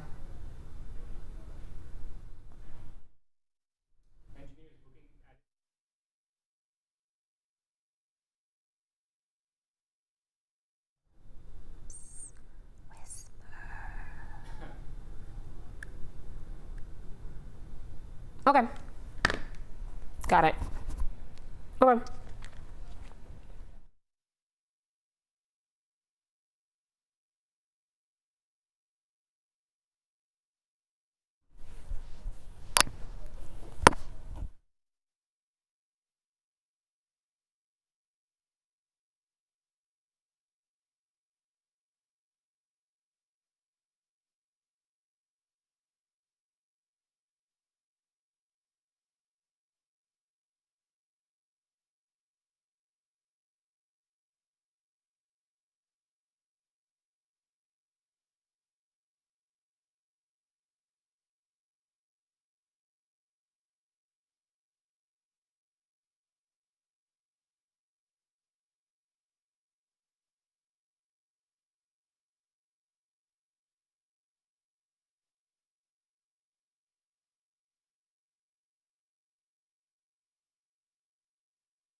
And we want to welcome you back into our online coverage of Georgia's primary. Your time now, 9:30. I'm Faith Jesse. And I'm Zach Merchant. You saw here on 11 Alive Plus, Fani Willis breezing past her challenger in the Democratic primary.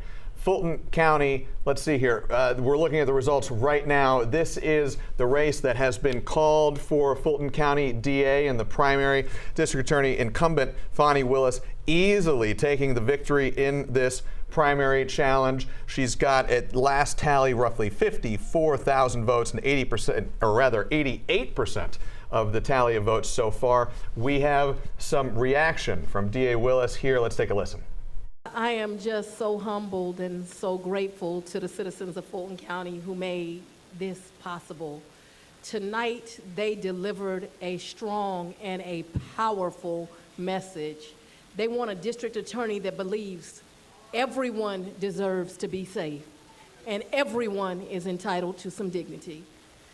And it's a message that's pissing folks off, but there is no one above the law in this country, nor is there anyone beneath it. And you're listening right now to District Attorney Fani Willis reacting to her victory. At that watch party, which is in Buckhead, that is where 11 Alive's Grace King joining us now. Grace, last time we checked in with you, there was a lot of energy back there. The district attorney said that this is the time for us to stop and smell the roses. You spoke with the woman that Willis will now run against in the November election, Courtney Kramer. What's she saying tonight? We heard from Willis tonight, who said, you know, this is not the end of her campaign, it's the beginning. And the person who will challenge her is Republican Courtney Kramer. She's an election law attorney who's practiced for about 4 years. She also worked for former President Donald Trump at the White House briefly. She said that she is willing to step aside from that case if she's elected, but that there's a lot more to the job than just that election interference case. She says she wants to give Fulton County voters a choice between a Democrat and Republican for the first time in quite some years. Take a listen. I'm born and raised in Fulton County. I've seen the decline of Fulton County under a Fani Willis administration, under a Paul Howard administration, and that's exactly why I decided to run. It's not safe anymore. People don't want to live here anymore. I don't think that's fair for the voters. I don't think it's fair for the citizens. And again, there's been so much political spotlight on District Attorney Fani Willis because of her prosecution of the former president. This Republican challenger says it's not about the politics, but that she has a lot of backing of Republican leaders. And the fundraising will definitely be interesting to watch on both ends, for sure. Back to you guys. All right, Grace King live for us there in Buckhead.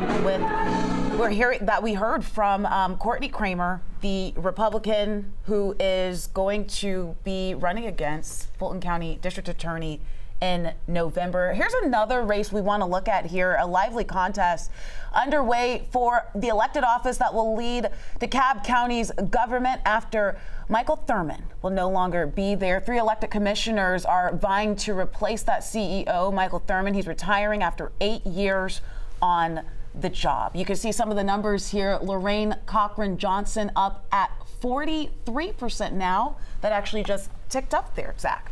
It did. It's still beneath that 50% threshold, though, that is needed to avoid a runoff. You'll remember, to avoid a runoff, somebody has to win outright. That's 50% of the vote plus 1 vote more. Nobody's there yet. That's a big reason why the race has not yet been called. We spoke with Lorraine Cochran Johnson, one of the candidates in this race. Take a listen. I feel really good.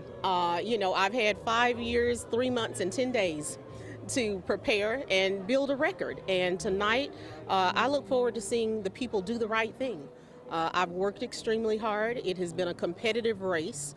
Of course, you have 3 commissioners who are all vowing for the same seat. But I do believe that my track record will separate me. And as the night goes on, I look forward to stretching the lead that we currently have until hopefully there is no runoff here. So that's the goal, no runoff. And you heard her say it right there, Zach, like what you were just talking about. She does not want to run off. She wants well over 50% so she can solidify her spot. And it's been a very, very busy night for our election team. We want to send things over to Joe Ripley, who is in front of the big board. A lot of numbers still coming in tonight. Joe, what are you looking at right now? Yeah, and some new results just in tonight, Faith. AP is projecting in Georgia Supreme Court primary that Andrew Pinson has won, the current incumbent here on Georgia's Supreme Court bench. He has beaten candidate John Barrow 56 to 44%. AP projecting now Pinson will keep his seat for the next 6 years. You can see the total number of votes here. If you're trying to get a sneak peek to what 2024 may be like, this one of two statewide elections here in Georgia. While this race was technically nonpartisan, Governor Brian Kemp, Republican governor, backed Andrew Pinson over the last week or two, has been strongly vouching for him. You've got John Barrow, former Democratic congressman. So we are seeing how this is playing out in real time tonight with about 73% of the total vote in. AP again projecting Andrew Pinson as the winner tonight in Georgia Supreme Court race. Let's take you over to the 13th district here. You can see that incumbent David Scott is looking like he will win the 13th district here. That race has not been called yet, but you can see he is well out in front. A lot of his competitors, over 50% more of the vote than his next closest challenger, about 20,000 votes in front of Mark Baker. It's about 41,000 people total who have voted in Georgia's 13th congressional district, a district that has been redrawn, we want to note. And we want to note that also, because this district is so heavily Democratic leaning, the winner of tonight's primary on the Democratic side likely to win in November. But let's take a look at the other side of the aisle. Jonathan Chavez with nearly 70% of the vote. It's looking like he may represent the GOP come November on this ballot here in Georgia's 13th congressional district. Just a couple of the big races we are watching tonight. For now, we will send things back to you. Joe Ripley, thank you very much, as always. Let's focus in now. We're taking another look at the data here. You just heard it. The Associated Press has called a winner in the race for Justice of the Georgia Supreme Court, Andrew Pinson, sealing his victory here over former Democratic Congressman John Barrow. We have our panelists here, Howard Franklin, Mark Roundtree, both veteran political strategists. We've been talking about the Supreme Court race all day. We had a graphic back up. Let's just talk through the numbers very briefly. Pinson getting that race called with 56% of the vote. Total votes cast, roughly 876,000. Pinson's got a little shy of 500,000 of them. John Barrow just shy of 400,000. Mark, you, when you're looking at these numbers, mentioned that you were surprised it has been called already. What made you say that? Well, I don't know how much of the, I don't know why whoever called it. Sure. So I don't know that. I'm just looking at the map itself. I don't know if you can show it on the screen. It is interesting that the partisan overtones of the race, even though it is a nonpartisan race, are still there. You've got Fulton and DeKalb, where Barrow, who is a Democrat, historically he was a Democratic congressman, it's no secret, is doing well and is leading in those areas. He's doing well in Savannah, Chatham County, which is a Democratic county.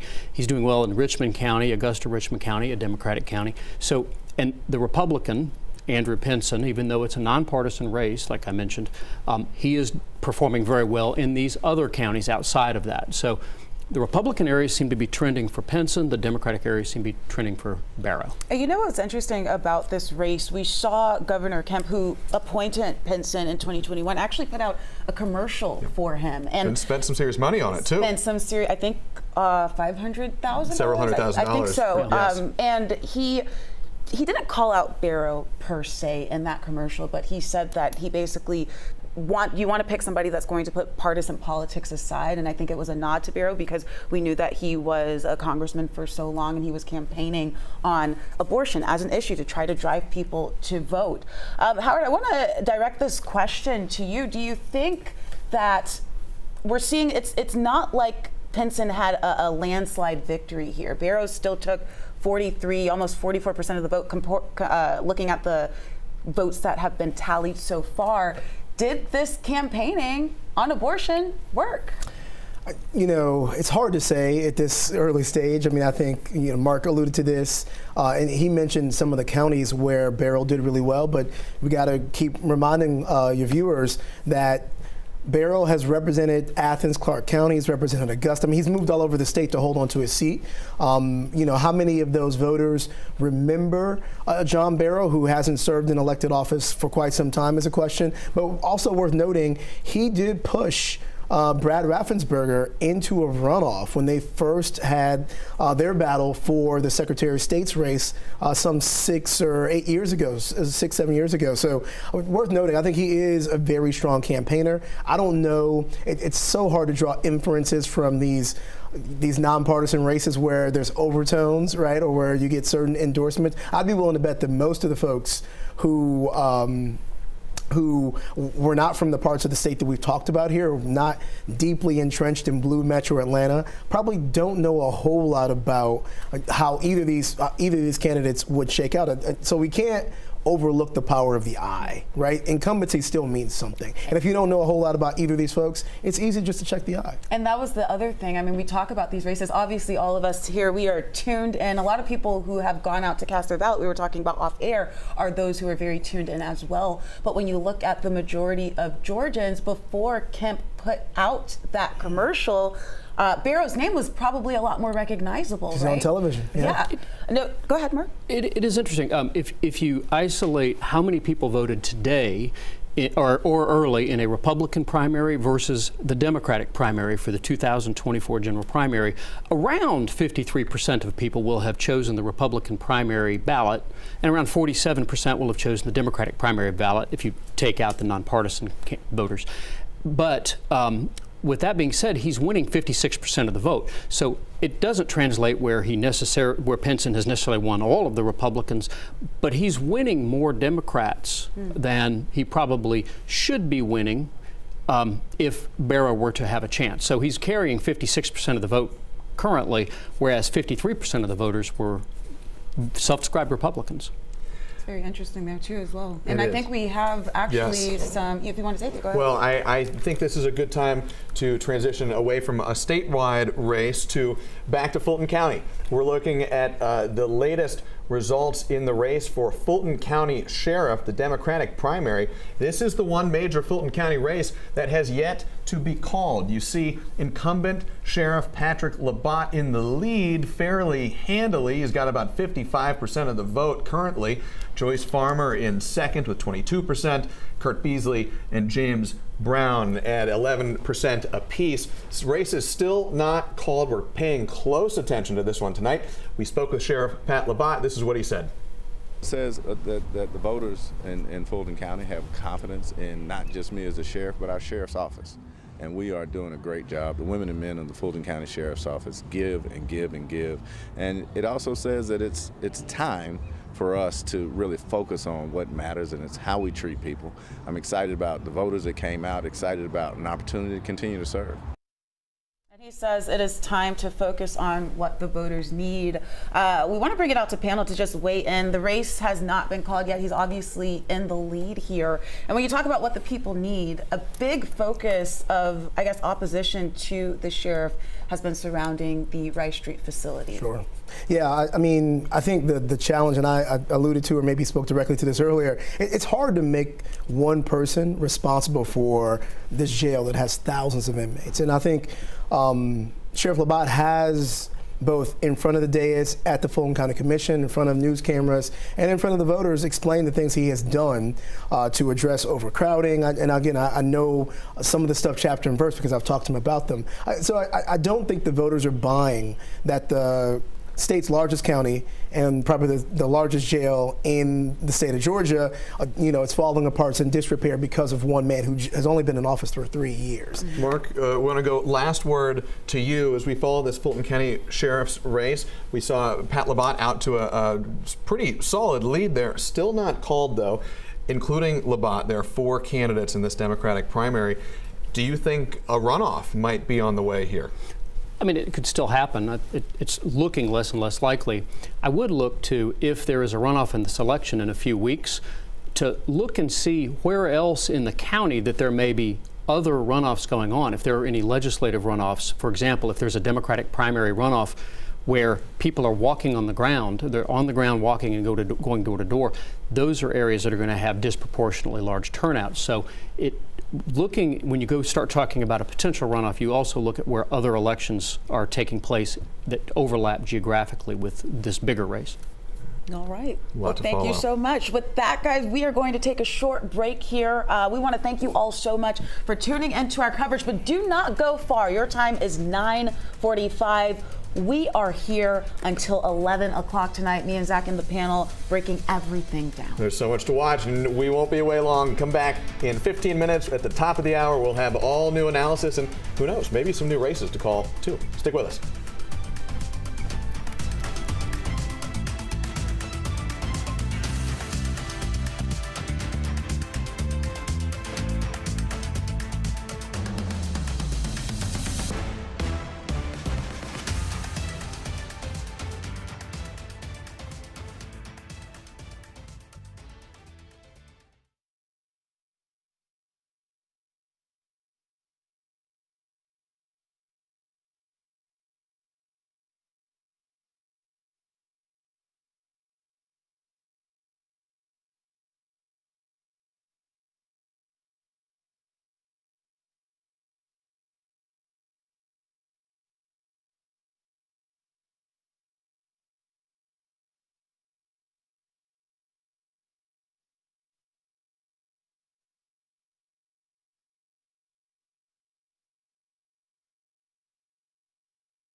So fun. I've never met you. Oh, you're right.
we want to welcome you back into our online coverage of Georgia's general primary here on 11 Alive Plus. Your time now, 10 o'clock. I'm Faith Jesse. And I'm Zach Merchant. It has been 3 hours now since the polls closed in Georgia, and we want to get you caught up on some of the races that have now been called.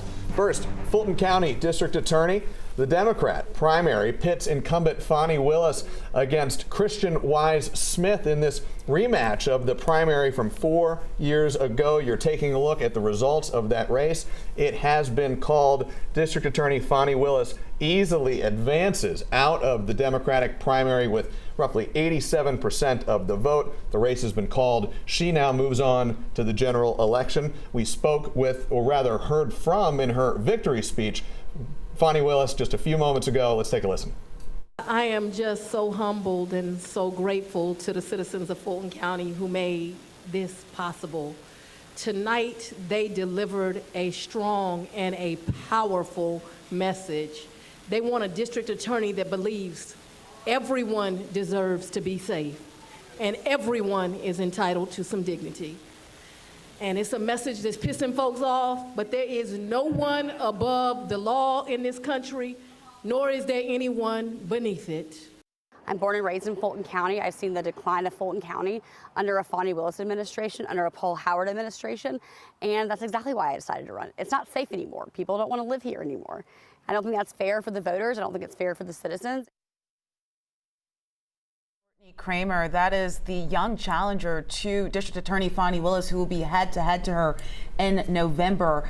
And we want to talk about another race here in the 6th District. Congresswoman Lucy McBath making the switch from 7 to 6 after it was redrawn. She has gotten 85% of that vote to remain in the House. She's had two primary challengers here, Jerica Richardson and Mandisha Thomas, both of them taking away less than 10% of the vote. Once again, that race called for Lucy McBath there. And we want to take a look at some more results here as well. This is out of the 13th Congressional District. On the Democratic side, we're seeing results here. The race has been called now for incumbent Representative David Scott. He's carried about just under 60% of the vote right now. That's a little over 31,000 votes in his corner. That easily takes him ahead of the three challengers who are running against him. He will now move on to the general election, and he will face Jonathan Chavez in that November election. And Chavez, it looks like here, took 69% of the vote against his opponent there. There's another battle for a seat on the state Supreme Court. Incumbent Justice Andrew Penson winning this challenge against John Barrow, a former congressman, Democratic congressman here. It looks like Andrew Penson, who was the incumbent appointed by Governor Brian Kemp in 2021, took 56% of this race. A lot of money, a lot of backing from the governor for him to take this. Also, another race for a judgeship, this time in Fulton County Superior Court. Judge Scott McAfee, who has presided over the election interference case against former President Donald Trump, he drew two challenges for this nonpartisan race. Civil rights attorney Robert Patillo and Tiffany Johnson, a staff attorney for another Fulton County judge. This race has been called for Scott McAfee. He has taken roughly 83% of the overall vote tally, easily bringing him out ahead of Robert Patillo. And notably, Faith, there is no next step in this one, this nonpartisan race. Yes. This is it. Judge Scott McAfee has secured a full term, his first full term, because he was appointed a full term on the bench in Fulton County Superior Court. This is what Scott McAfee had to say just a little bit earlier. What I take is a sense of gratitude. I'm very much overwhelmed by what we're seeing as the results that come in. And the message I'm hearing is to keep doing the work, to keep giving both sides a fair day in court, to treat everyone with respect and dignity, and that's what I plan to keep doing the next 4 years, and I'm looking forward to getting back to it. Currently underway for the elected office that will lead DeKalb County's government. 3 elected commissioners.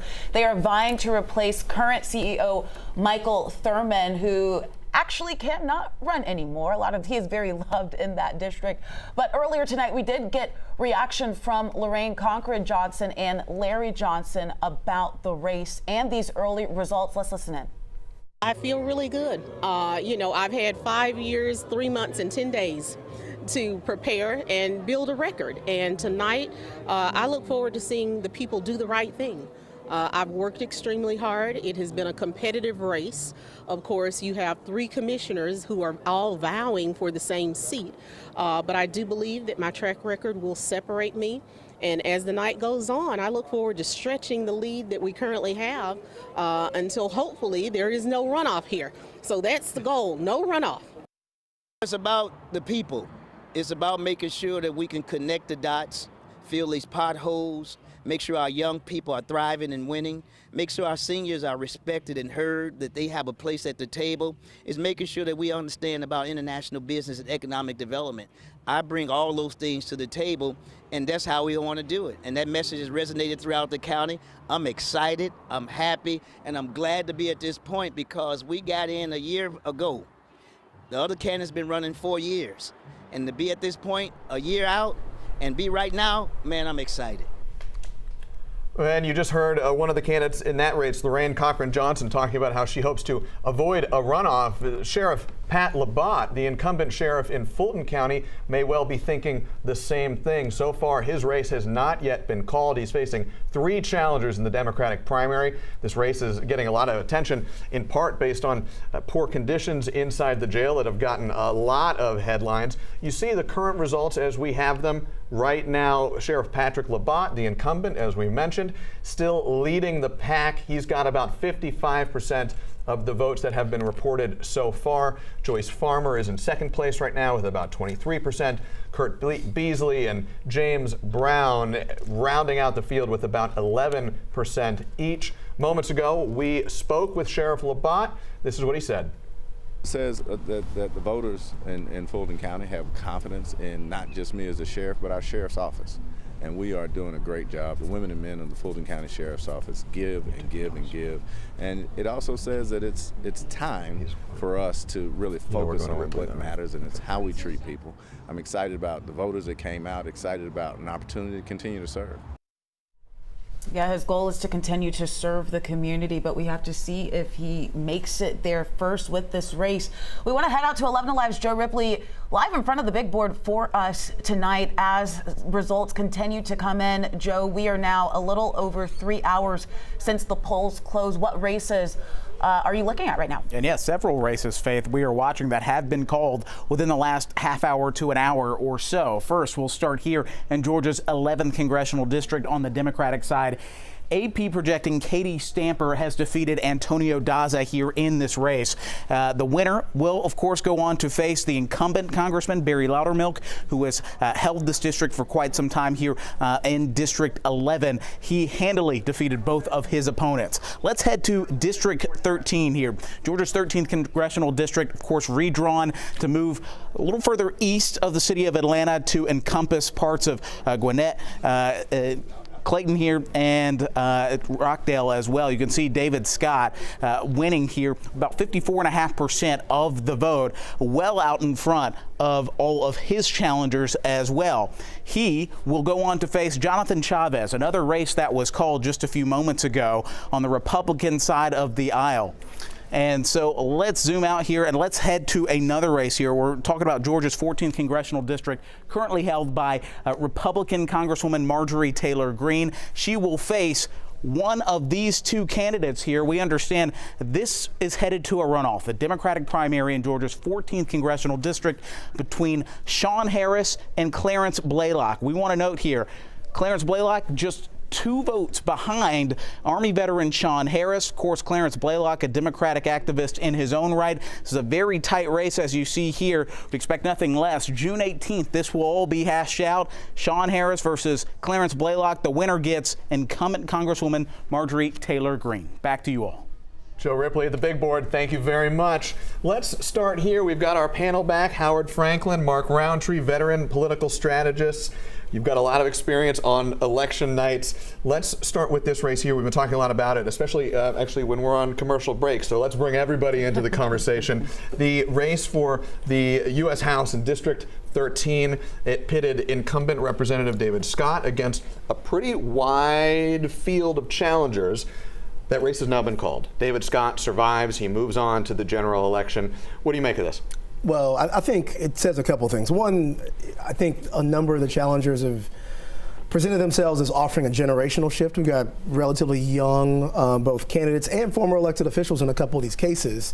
And I think, they've made this case that they've got vitality and vigor to bring to Congress, whereas Congressman Scott has bringing a ton of experience, right? And he's had seniority. He's just chaired the agriculture committee just in the last body. So I think there is an argument at a macro level that maybe the voters aren't buying. I think also just again we've talked about this before, but there's a big hurdle to climb to get to a congressional seat, right? This is not a $50,000 or $100,000 race, right? And as a ranking member in some really important and key committees, David Scott can raise significant money. He's got tremendous name recognition, and I think a lot of folks also, challengers, have looked at reapportionment as an opportunity to say, I can go win voters that you haven't had to talk to yet.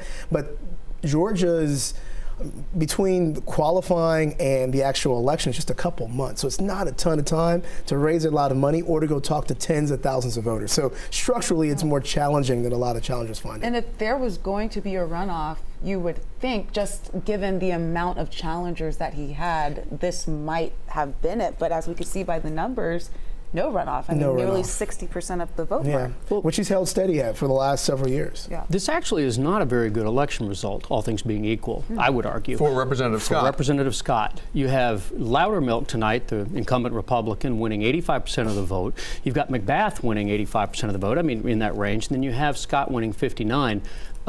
And a night where incumbents are winning nearly every race in the entire state. So falling to 59 against a series of basically unknown, underfinanced candidates is not that strong of a result. I'm not saying that he would be vulnerable in a general election. This is a Democratic seat. It just is a Democratic seat. But it is something that somebody could, what this doesn't do is pass the hurdle to say 2 years from now, a well-funded candidate might look at this and say, I see a weakness. Somebody may see an opening for a future challenge, you think? That's what it looks like to me. To me, if unknown underfunded candidates are going to total 41% of the vote, a well-funded candidate who can self-finance, because that's what it's going to take pretty much in this district to defeat an incumbent, somebody who can basically put up $500,000 and say, go. I think Mark is right, but I think the challenges, and we've seen several over the last, let's call it 6 years, are probably thinking, I need to be first runner-up because when David Scott does decide to retire, I will have put my mark on this seat. I'll have run for it enough times. I'll have enough institutional support that I'll be first runner-up or the person in the seat when that seat becomes open. And it's becoming more and more common for people to self-finance their campaign. Marjorie Taylor Greene certainly did.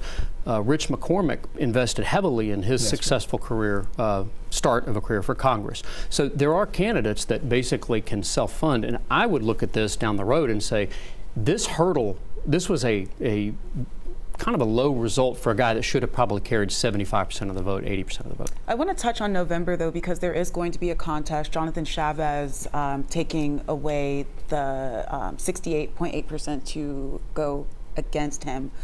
Is there a chance for Chavez? You said that this is going to be a Democratic seat. It's a pretty significantly, I mean, Howard, you may know the lean on this. Is this what a point? This 15 Even points or something very like that? solidly Democratic seat. It's not the most Democratic district in the state, but it's definitely Democratic. So it'll be difficult, but you never say never. I mean, you never say never.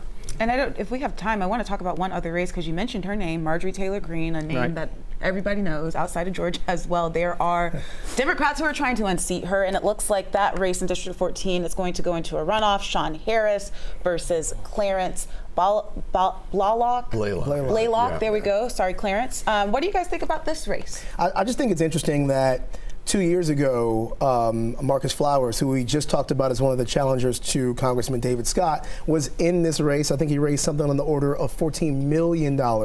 And he did so because MTG had become a national phenomenon. And he was able to go to Democratic donors across the country and say, I'm running against this person. Never mind that I have no shot at beating her. And so you've got a couple folks here, maybe they're looking to run the same playbook. I'm not entirely sure, but I think to Mark's earlier point, most of these races are won in the primary. The general election is a foregone conclusion for these partisan races. And Marcus Flowers also ran this year, but as we could see, David Scott, I mean, he only took away about 9.7%, but in District 13. In District 13. Not in 14. Mark, we have just a couple seconds. Did you want to speak on District 14? No, not necessarily. I would add maybe one thing. This is not a moderate Republican district. This is one of the most conservative, most Republican districts in the country. There's a significant portion of this particular district that I wouldn't even call necessarily Republican. It's conservative first. And if a more conservative candidate emerged, they'd go with that. And that's who Marjorie has been able to appeal to up to this point. And maybe she needs to watch her Republican flank just a little bit. Now, she's not vulnerable in a general election, but in a primary in the future, that's, I think, some of the damage that she's maybe taken on politically. This is one of the first races that we've talked about that we know for a fact now is headed to a runoff. There will likely be more as we continue to get results in throughout the night. And the good news is we're going to continue to be tracking it all night long, Faith. We're not going anywhere just yet, folks. We're going to take a small break here, but we want you to stick around because we're going to be back in just 15 minutes with more results and more analysis. We'll see you then.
All right, we want to welcome you back into our online coverage of Georgia's general primary. Your time here, 10:30. I'm Faith Jesse. And I am Zach Merchant. We have been tracking results all night long. Let's get you right to what we're seeing right now in the 3rd Congressional District.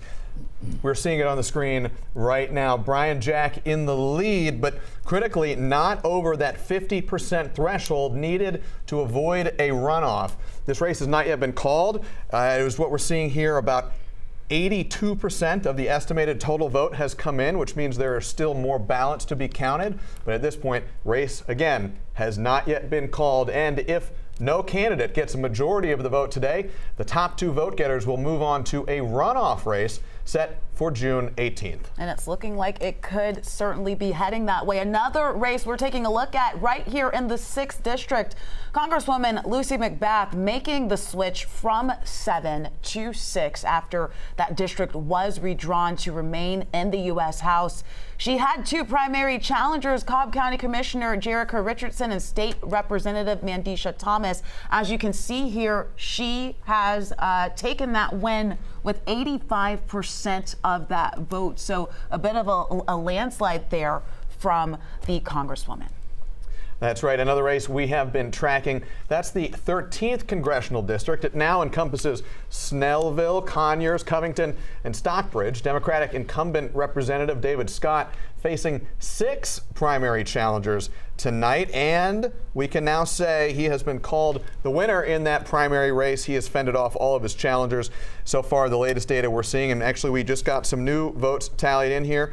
Roughly 85% of the estimated total vote has come in. David Scott pulling in just under 60% of it with roughly 32,000 votes, well out ahead of second place runner Mark Baker, who's gotten about 11% of the votes so far. Well, we want to head over to one of the hardest working members of our team tonight. That is 11 Alive's Joe Ripley in front of the big board. You all quite hard working yourselves. Faith, Zach, thank you. You mentioned that Georgia 3rd Congressional District race, which you can see is playing out as we speak. Around 80% of the vote total is in right now, with Brian Jack, who has been endorsed by former President Donald Trump, in the lead by almost 11,000 votes here. So well out in front of his next challenger, State Senator Mike Dugan. Let's give you a little closer look at how this is shaping up.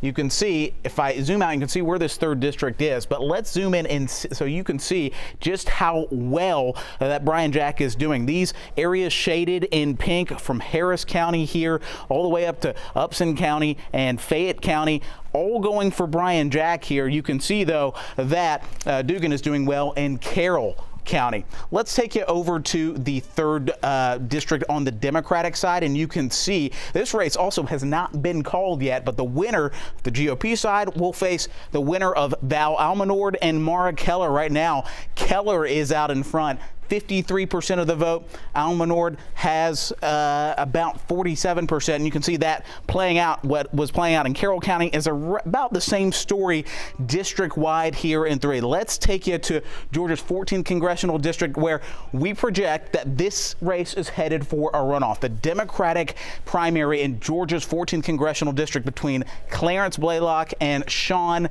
Harris. You can see here it is a tightly contested race. It is projected again, these two headed for a runoff. Neither candidate able to make that 50% plus one, and you can see just how tight this race is. Sean Harris just 21 votes behind Clarence Blaylock. Of course, this is around 90% of the total votes in. We'll keep you posted on this race. So the winner of this one goes on to face Marjorie Taylor Greene in November. Joe Ripley live for us tonight. Joe, thank you so much for taking the time to break down all of these results for us all night.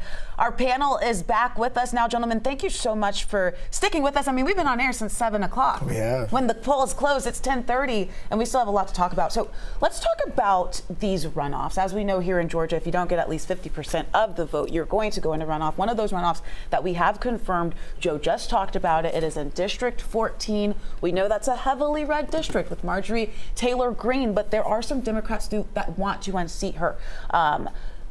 Clarence Blaylock and Sean Harris, they are going to be battling out for the runoff. Mark, I want to start with you here. Just your takeaways from this race going into a runoff now.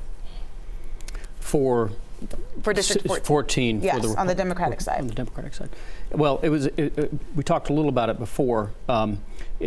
It's a very Republican district. This is one of the most Republican districts in this country, so certainly in the state, probably the most.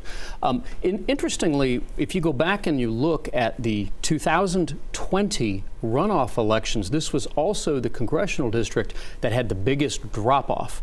So this particular district has a little more voting irregularity maybe in terms of just consistency than other districts in the state. It's not likely, just like most incumbents are not, 98% of incumbents are reelected. It probably is the same situation. You're talking about incumbency, you're talking about runoffs. Let's switch gears here to another race that we've been following throughout the night. This is in Clayton County. It's the race for sheriff there. Sheriff Levon Allen is the incumbent there. You see, he is so close to crossing that 50% threshold, but he hasn't yet done it. And if you zoom into these numbers, the Secretary of State's office is reporting that 97.14% of the precincts have now completed their reporting of their vote tallies in this race, with Levon Allen sitting at 49.46% of the vote. It's not enough to get over that 50% hump yet, though. This race has not yet been officially called. There are still some outstanding ballots, so we can't say for sure yet that it's going to a runoff.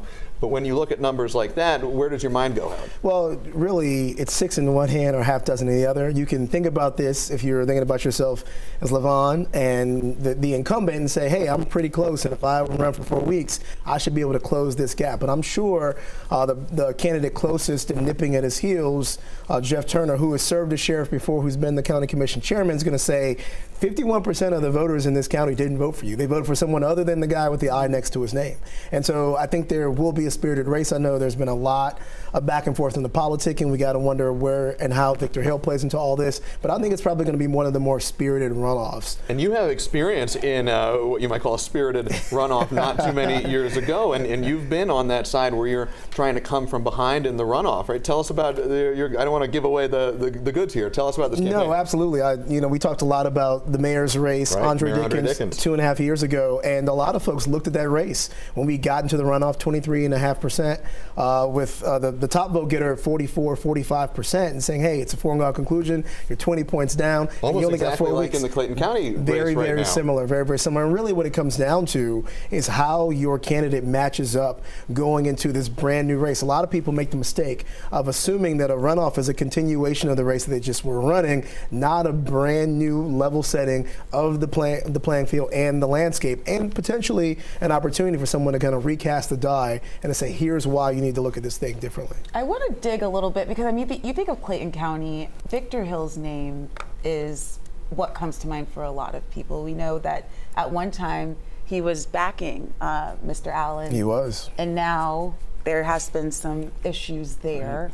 Mark or Howard, either of you could take this question. I'm just wondering, what does this relationship, does it harm Allen here at all? I think it's it's a double-sided sword here. I think it cuts both ways. Not to use all the cliches here. The question is, Victor Hill supported one of the candidates who was not going to make the runoff. What does he decide to do with his support? Does he throw it behind Jeff Turner, who I know he's also got a complicated relationship with? Does he stay out of this race altogether? I don't recall him ever being too quiet in these sorts of contests. And how much does a two-person race really start to focus the voters' minds on who would actually do the job better, right? And how they should start to comport themselves in terms of the next 4 weeks. So I think there are a lot of questions that are still out there. The interesting thing about this is the weirdest election in the state of Georgia this year. This one. The Clayton County Sheriff's race, #1 on the list. You have an indicted, convicted sheriff who that's Sheriff Victor Hill, former Sheriff Victor Hill. We want to be clear. Former, yes, former, who openly supported the now incumbent Levon Allen, who did get elected in a 51-49 race against Clarence Cox just a year ago, give or take, and is now switched sides and is now backing Clarence Cox against Levon Allen. The former commission chairman gets into this thing with Jeffrey Turner gets into this thing. It's a Donnybrook. This is the most interesting race. And interestingly also, you've had Levon Allen. This is his third election, and he's never carried more than 51% of the vote. Yet he's the incumbent sheriff. In no race has he ever gotten more than 51% of the vote, give or take. And so it looks to me like the incumbent does have a shot to clear this thing tonight. But if not, he'll obviously be in a runoff, obviously, and then Victor Hill probably is more of an asset in a runoff than he would be in this sort of scenario. And like we said, we don't know. We want to be really clear when we're saying this. We don't know for sure that this is going to runoff yet. But two smart minds on my left and right here seem to be saying it looks likely. Let's talk, while we have the time, about one other race. I want to switch gears here. Let's go from Clayton County to DeKalb County in the race for the County Chief Executive Officer, the CEO. This race has also not yet been called. There are three candidates: Lorraine Cochran Johnson, Larry Johnson, and Steve Bradshaw. Lorraine Cochran Johnson out in front right now. She's got about 45% of the vote. Larry Johnson in second place at about 35%, and then Steve Bradshaw in third with about 20% of the vote. But only about 65% of the precincts have reported so far. What's going to happen here, do we think? Is it too early to say that a runoff is likely? I think it is too early to say, and for two reasons. One, I don't know whether or not the precincts in the city of Atlanta that are in DeKalb County have reported in. I think they would likely support someone like Larry Johnson, who has represented that area for quite a long time. I think he's the longest serving commissioner on the commission. But two, you've got three almost evenly matched candidates, all of whom served on the county commission for more than one term. Again, Larry served the longest, but the other two have been there for a term and a half at least. And so I think they're relatively evenly matched in terms of their powers and in terms of where they can draw political support from. So I don't think that this race is over, but I would not be surprised to see it go to a runoff. That's what the expectation's been all along. And if we could, if we have a couple more minutes, since we are on the topic of runoffs, I really do want to talk about District 3 because it is, less 80% of the vote coming in, 46.9% for Brian Jack. This is District 3, House of Representatives, the only open seat. Brian Jack, the only Republican that has the backing of the former president. Yeah. Could he get over that threshold tonight? He's virtually all night long, he's been below 50%. So I think this goes to a runoff. And it looks like it's going to be with Mike Dugan to me, the former state senator Mike Dugan. And if that is the case, Howard, how much traction, how much juice would an endorsement from former President Trump give to Brian Jack if conditions hold and it's a Brian Jack, Mike Dugan runoff? That's a great question. And I think, again, it comes down in some part to how willing is the president to show up here, to campaign for him, to raise money for him, and to shine his light on Congressional District 3. If it's, hey, we put him on a mailer, he wouldn't do a radio ad or a TV commercial, I don't think it means as much. A lot of times folks talk about their endorsements, but it's really a question of what you do with the endorsement that shows how strong or how weak it ultimately is. It's not just the name. It's not just the name. It's the actions behind it. And if the endorsement helps or hurts you. And the reason it might actually happen, even though it's not likely, I think President Trump comes in and at least does another endorsement, phone calls, that sort of thing. But there has been some antipathy between Mike Dugan and the Trump organization. That's and true. Donald Trump himself. So, I doubt Trump's even aware of that, but at the same time, it is one of the factors that's playing into the race. So I think they could come in, but what they will do first is poll to see if it's likely that Brian Jack would win. If they think Brian Jack's not going to win, President Trump will walk. But if they think Brian Jack's going to win a runoff, I think you can just about guarantee you'll see the more likely he is to win, the more likely you are to see a very visible President Trump. And let's give you one last look as we're talking about a possible runoff. If we can pop that graphic of the tallies in House District 3 on the Republican side up one more time. That's okay. Let's take a look at it just really quickly here. Brian Jack out in front, roughly 80% of the precincts reporting, but still not over that 50% threshold yet. Mike Dugan running in second with about 26% of the votes. One of the many races, many races we've been following all night long on our streaming platform here alongside Mark Roundtree and Howard Franklin. But good news, there are still races that are outstanding, and we might be finished online, but we're not finished. We are not finished yet, guys. We want to thank you so much for tuning in, hanging out with us all night. A round of applause for our panelists. Thank you all so much for coming in. Starting at 11 o'clock, head to 11 Alive. You can also catch it right here on 11 Alive Plus. We are going to have a full hour for you all, covering everything that we've seen since 7 o'clock. So make sure in about 15 minutes, tune into 11 Alive. We'll be back for a little bit as well. We sure you will. don't want to miss it. Thank you all again for joining our online coverage. We'll see you at 11. See you soon.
where this is where I am supposed to be, and I've been doing this for almost 30 years now. Only on 11 Alive News, defective fire hydrants. We found hundreds across Metro Atlanta broken, or worse, running dry. From inspections. 11 Alive News at 11 p.m. starts now.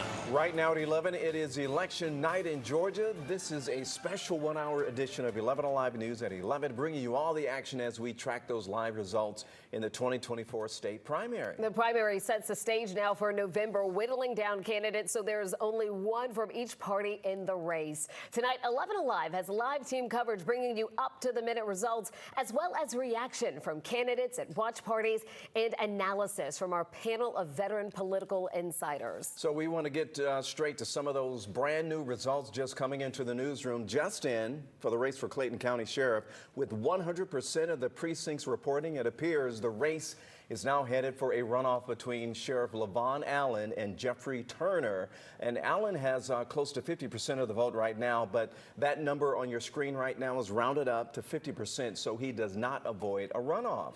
Now, the race for Fulton County District Attorney, that one has garnered a lot of attention, not just here in the Metro Atlanta area, but nationwide. Fani Willis up for re-election against challenger Christian Y. Smith. The Associated Press calling the race at 7:30, just about 30 minutes after the polls closed. All right, let's check in now with the 11 Alive political team.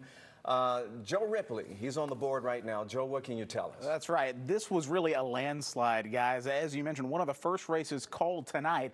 Incumbent Fani Willis will remain Fulton County DA for the next 4 years, beating Christian Y. Smith, fending off his challenge, which didn't really amount to much, 87% to about 13%. And this is with about 87,500 people voting within Fulton County. The winner of this race will go on to face Courtney Kramer on the GOP side in November.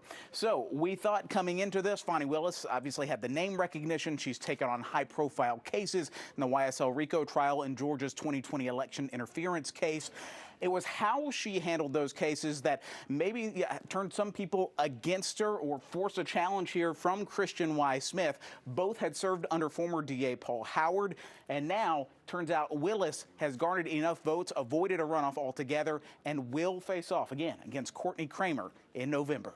All right, Joe, thank you so much. We want to get out to 11 Alive's Grace King live now in Buckhead from that watch party for District Attorney Fani Willis. Grace? District Attorney Fani Willis said tonight is one of those days where you get to stop and smell the roses. But while it's a celebration here today, she says the real work begins tomorrow. She will face Republican Courtney Kramer in November's election. She's a young election law attorney determined to make changes in the Fulton County DA's office. Kramer told me she's running so voters can have a Republican choice with integrity and accountability. In order to be, an attorney and especially a DA, you have to have a good head on your shoulders. You have to know the rules of professional conduct. You have to know when you have a conflict of interest. And I have that. Fani Willis has proven that she does not have that. Willis says Kramer is inexperienced, but a real threat because of who's backing her campaign. She told her supporters that she'll need all the help she can get ahead of November.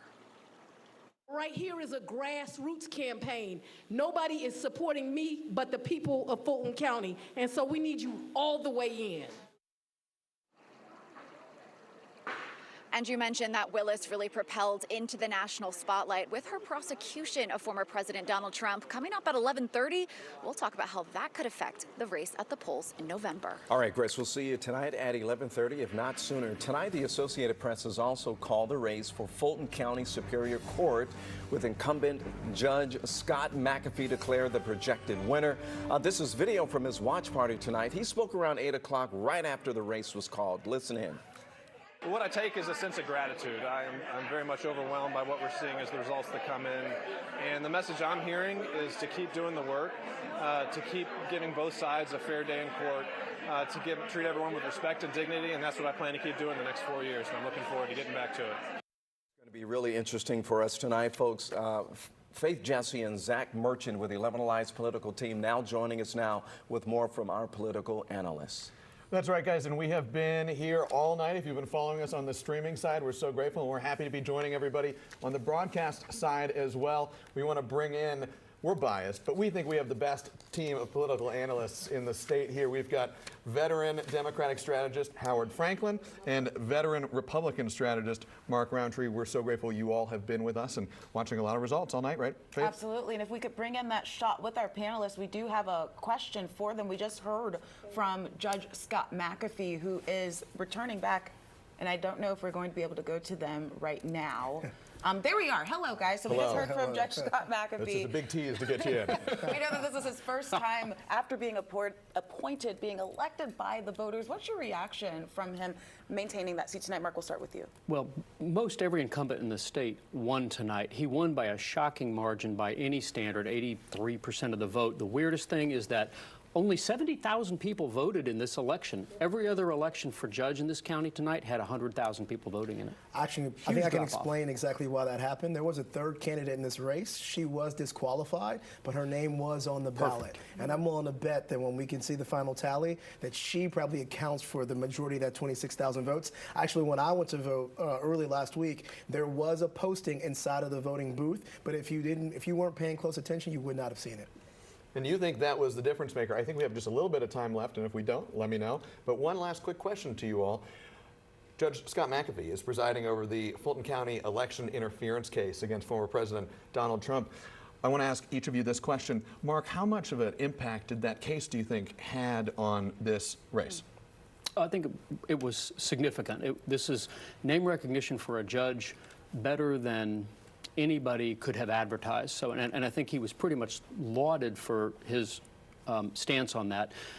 Whether or not you agree with it, most people gave it sort of a thumbs up. And on that note, we are getting the cue to wrap. We're going to send it back to you all in the studio. All right, thanks a lot. We'll check in with you in a couple of minutes. By the way, our very own Zach Merchant and Faith Jesse are co-hosts of 11 Alive's political show, The Georgia Vote. You can tune in every Sunday at 11 a.m. to hear conversations about the top issues Georgia voters are concerned about. And you can also stream more of their conversations with our political insiders right now on 11 Alive Plus. All right, here we go. Results for DeKalb County CEO. 3 commissioners are battling it out. They're hoping to replace Michael Thurman, who cannot run again because of term limits. Let's get out there to 11 Alive's Cody Alcorn. He's live right now in Chamblee at the watch party for Lorraine Cochran-Johnson, who is one of the candidates tonight. Cody? Yeah, good evening. And this has been an interesting race to watch tonight. 3 candidates coming into tonight wanting this position. And it's looking like we are going to head to a runoff here tonight, as no candidate got that 50% mark. But it was a tight one with Lorraine Cochran-Johnson coming out ahead tonight with almost that 50% mark, followed by Larry Johnson. Here are the 3 candidates who are vying for this Democratic ticket tonight. Again, you can see Steve Bradshaw here on your screen, Lorraine Cochran-Johnson, and Larry Johnson. As I mentioned, no Republican candidate running. So however this goes, this will be your next DeKalb County CEO. And the woman hoping to take that role is joining me live right now. Lorraine, if you can just step in for us. It's been an exciting night to watch here. I know not exactly how you guys want it to go, but this is a big position. There's a lot of power behind this role. And, why did you run for this? Let me say that, after serving DeKalb County for 5 years and really understanding the dynamics of what we face, as well as the power of the CEO position, because we are the only CEO form of government in the state of Georgia, it gives me the ability to make the changes that I know are necessary to move us forward. And I'm ready to do it. And you have one more race ahead of you. It looks like we're going to a runoff. Anything you want to tell your supporters here tonight? I just want to say that, being a newcomer in 2018, I often say I was underfunded, unlikely, and underestimated. But I have served the people well.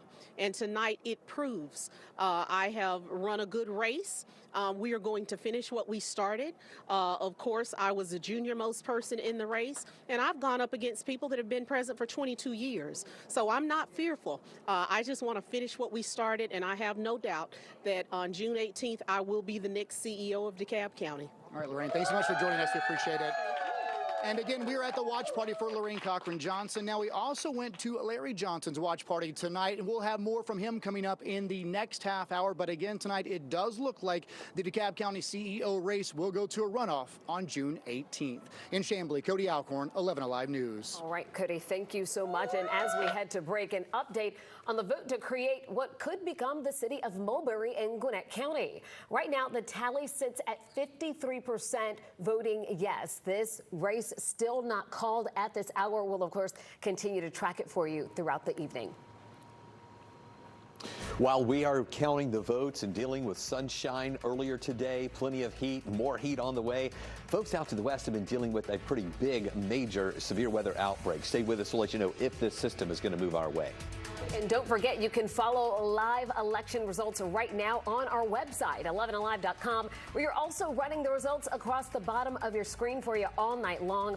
Our primary night coverage continues just ahead.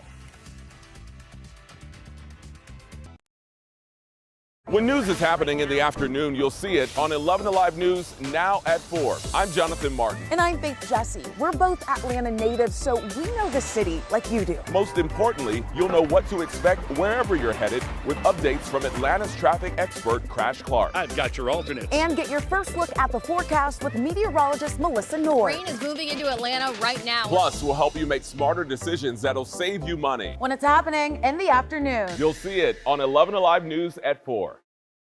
So my story actually begins in Oakland, California. My mom and dad were blue-collar workers. As a kid, we never talked about college. So I joined the Army for more than 8 years, and that's how I was able to afford it. I got out, I joined the Oakland Police Department, and I was good at it, involved in undercover operations and making felony arrests. But I knew that there was something more, so I ended up transitioning into journalism, where this is where I am supposed to be, and I've been doing this for almost 30 years now. Only on 11 Alive News, defective fire hydrants. We found hundreds across Metro Atlanta broken, or worse, running dry.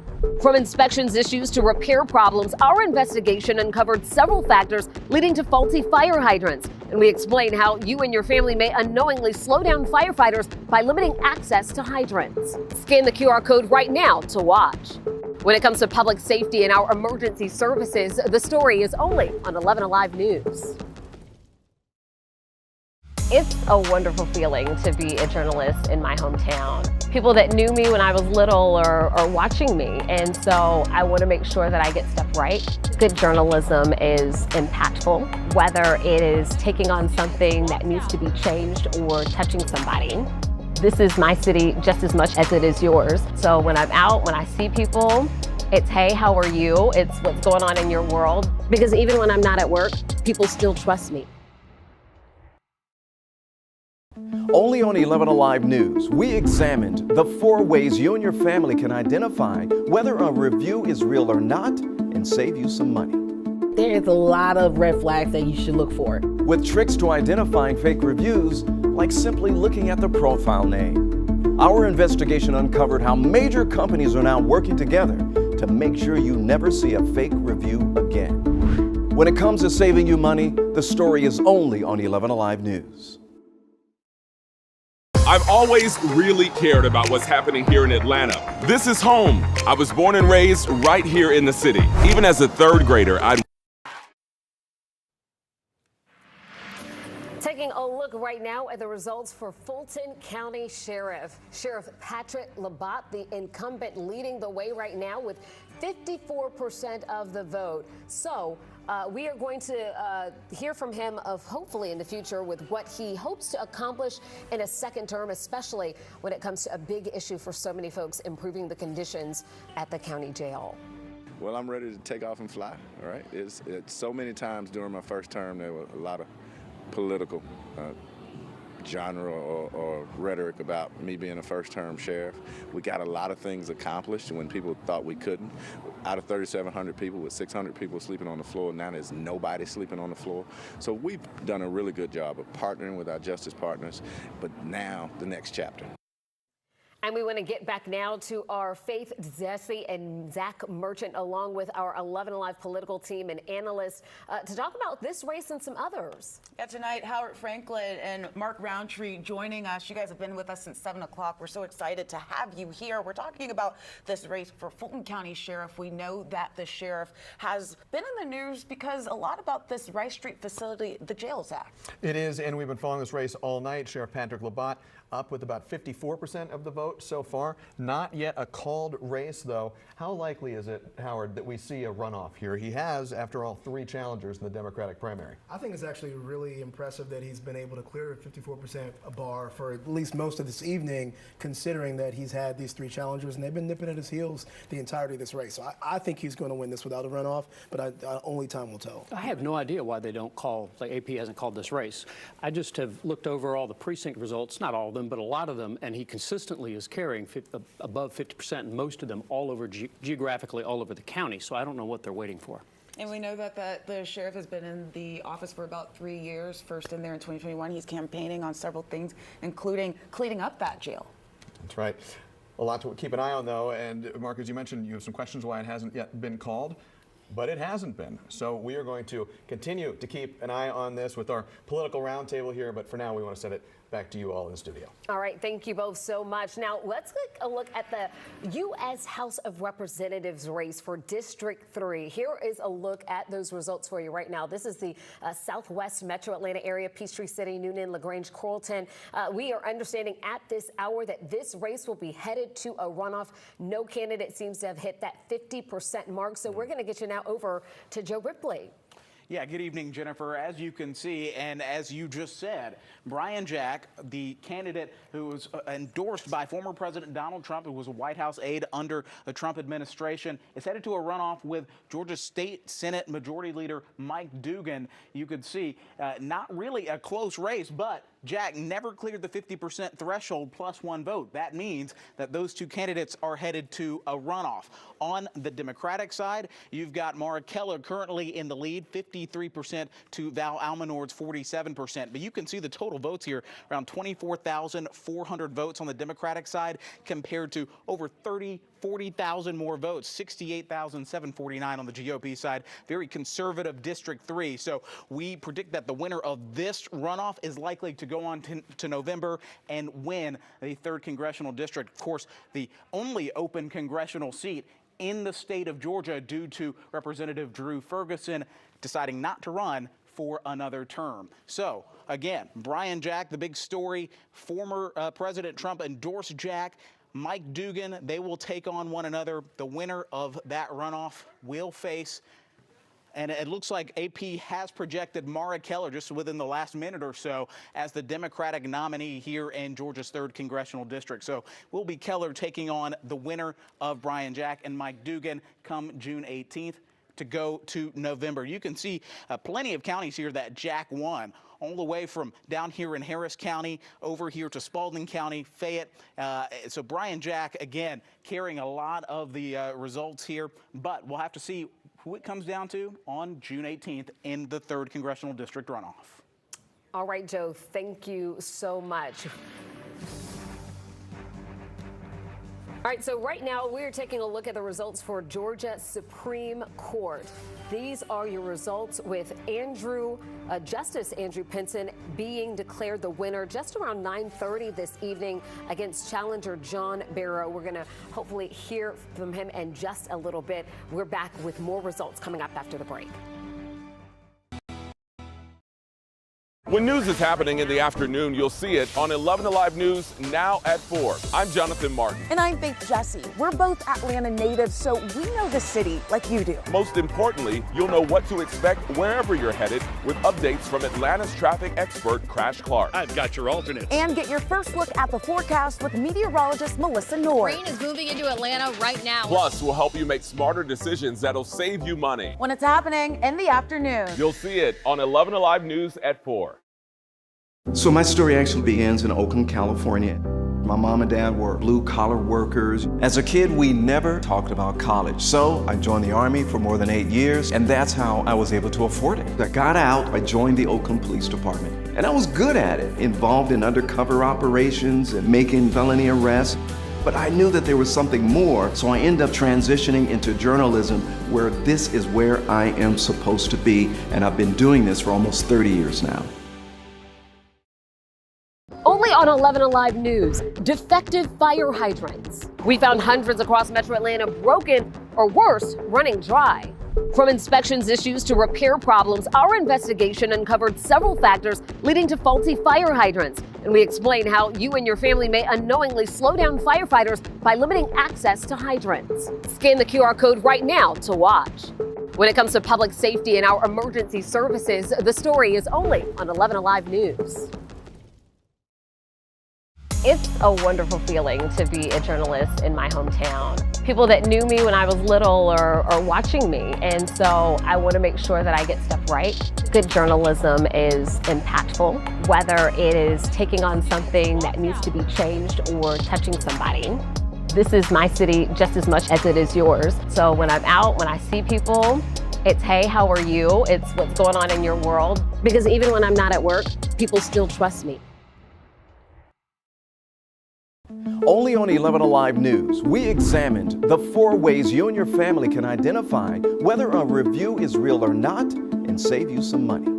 There is a lot of red flags that you should look for. With tricks to identifying fake reviews, like simply looking at the profile name. Our investigation uncovered how major companies are now working together to make sure you never see a fake review again. When it comes to saving you money, the story is only on 11 Alive News. I've always really cared about what's happening here in Atlanta. This is home. I was born and raised right here in the city. Even as a third. All right, welcome back, everyone. We're going to have some more election results straight ahead, but first let's check in with some other results with our chief meteorologist, Chris Holcomb. As you're actually tracking some rain moving ahead of the holiday weekend? We are going to see those rain chances coming up once we get toward the holiday weekend. But before that, we're going to be dealing with mainly heat out there as these temperatures have really been warming up. We are dry right now. It's really been a nice night. Nothing going on here. You do see a few clouds, though, that are trying to build in a little bit out to the west. Those clouds aren't giving us any rain, but even more out to the west, it has been a very active night in the Midwest and up to the northern plains here. You can see still some tornado watches that are in effect. We had numerous tornado warnings, numerous reports of tornadoes causing damage, especially in parts of Iowa tonight once that system moved on through. It is showing some signs of weakening as it moves on over to the east, and we're really not going to be worried about the ingredients with this severe weather outbreak moving into our area. You can see that severe weather threat stays up to the north and west of us. Then during the day tomorrow, it tries to get a little bit closer to us, but it doesn't make it to us. We've got that level 2 and level 3 risk just to the west. And then as we go into Thursday, you would think this system would move closer to us, but it isn't. All those ingredients staying mainly way out to the west for that severe weather threat. Now, even though that's the severe weather threat, we still think we'll have a few scattered showers, just not the really strong ones here. That won't be here tomorrow. It's going to be another dry day. And then low rain chances Thursday and Friday, just 20%. I think most of us will be dry through the end of the week. But then on Saturday and Sunday, 30% chance Saturday, 40% chance for some showers on Sunday. But even with that, we don't think it's going to be a washout. We're just talking about a few scattered showers. The main thing we're going to be dealing with the next few days is the heat. Average high for this time of year, 82 degrees. That's the white line you see here. We'll be at 87 on Wednesday, and then 89s for Thursday, Friday, Saturday, and Sunday, and that's going to linger into Monday for Memorial Day as well. So take a look at the forecast track. Dry out there for tonight. In the morning and through the daytime hours tomorrow, we may see just a few more clouds mixing in with the sunshine, but still no rain out of those clouds. Then on Thursday, most areas dry. Just a couple little blips of green showing up there, indicating just that 20% chance for a shower. And then into Friday, we'll also have a chance for some showers, only 20% here in the Atlanta area, maybe a little bit higher up in far north Georgia as we watch just some little waves of moisture that'll be moving through our area. And then for the weekend, as I mentioned, it's not going to be a washout. We're just talking about some of those scattered showers, 30% chance Saturday, 40% chance Sunday and Monday. And then a front moves through, and when that happens, temperatures trend down a little bit, not a lot, but we're down to the mid-80s with that rain chance going away too. Chris, thank you so much. Let's get back to those election results. This is the race for U.S. House of Representatives District 6. Now, the Associated Press called this race just after 7:30, declaring incumbent Lucy McBath as the projected winner here. You can see she's had about 85% of the vote. So right now we want to get out to 11 Alive's Angelina Salcedo live from Fulton County Election Headquarters. And I will take it from here, Jennifer. We'll get to Angelina in just a little bit. But just to give you some perspective on where this district is, it used to be here in 2022, just 2 years ago. Now, as you see, it has moved west of Atlanta. And let's give you a closer look at District 6 here. You can see Lucy McBath handily winning this district, a district in which she really didn't have any voters familiar to her who had voted before for her. But you can see the name recognition, obviously the huge fundraising, a big boost for Lucy McBath, who will continue to hold a seat in Congress, a seat that has shifted as she's gone through the past couple of elections here. But we can project that Lucy McBath is going to win Georgia's 6th congressional district, at least on the Democratic side. She will go on to face Jeff Criswell in November, who ran uncontested. For now, we'll send things back to you. All right, thanks for that breakdown, Joe. Now we want to get to Angelina live from the Fulton County Election Headquarters. Angelina.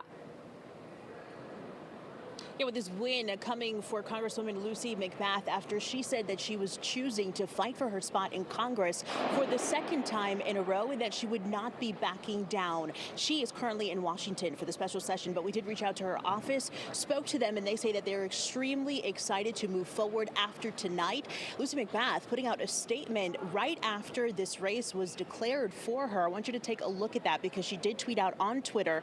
She sent out this after the race was called. She thanked her supporters, saying that today they persevered after there was an attempt to kick her out of Congress twice.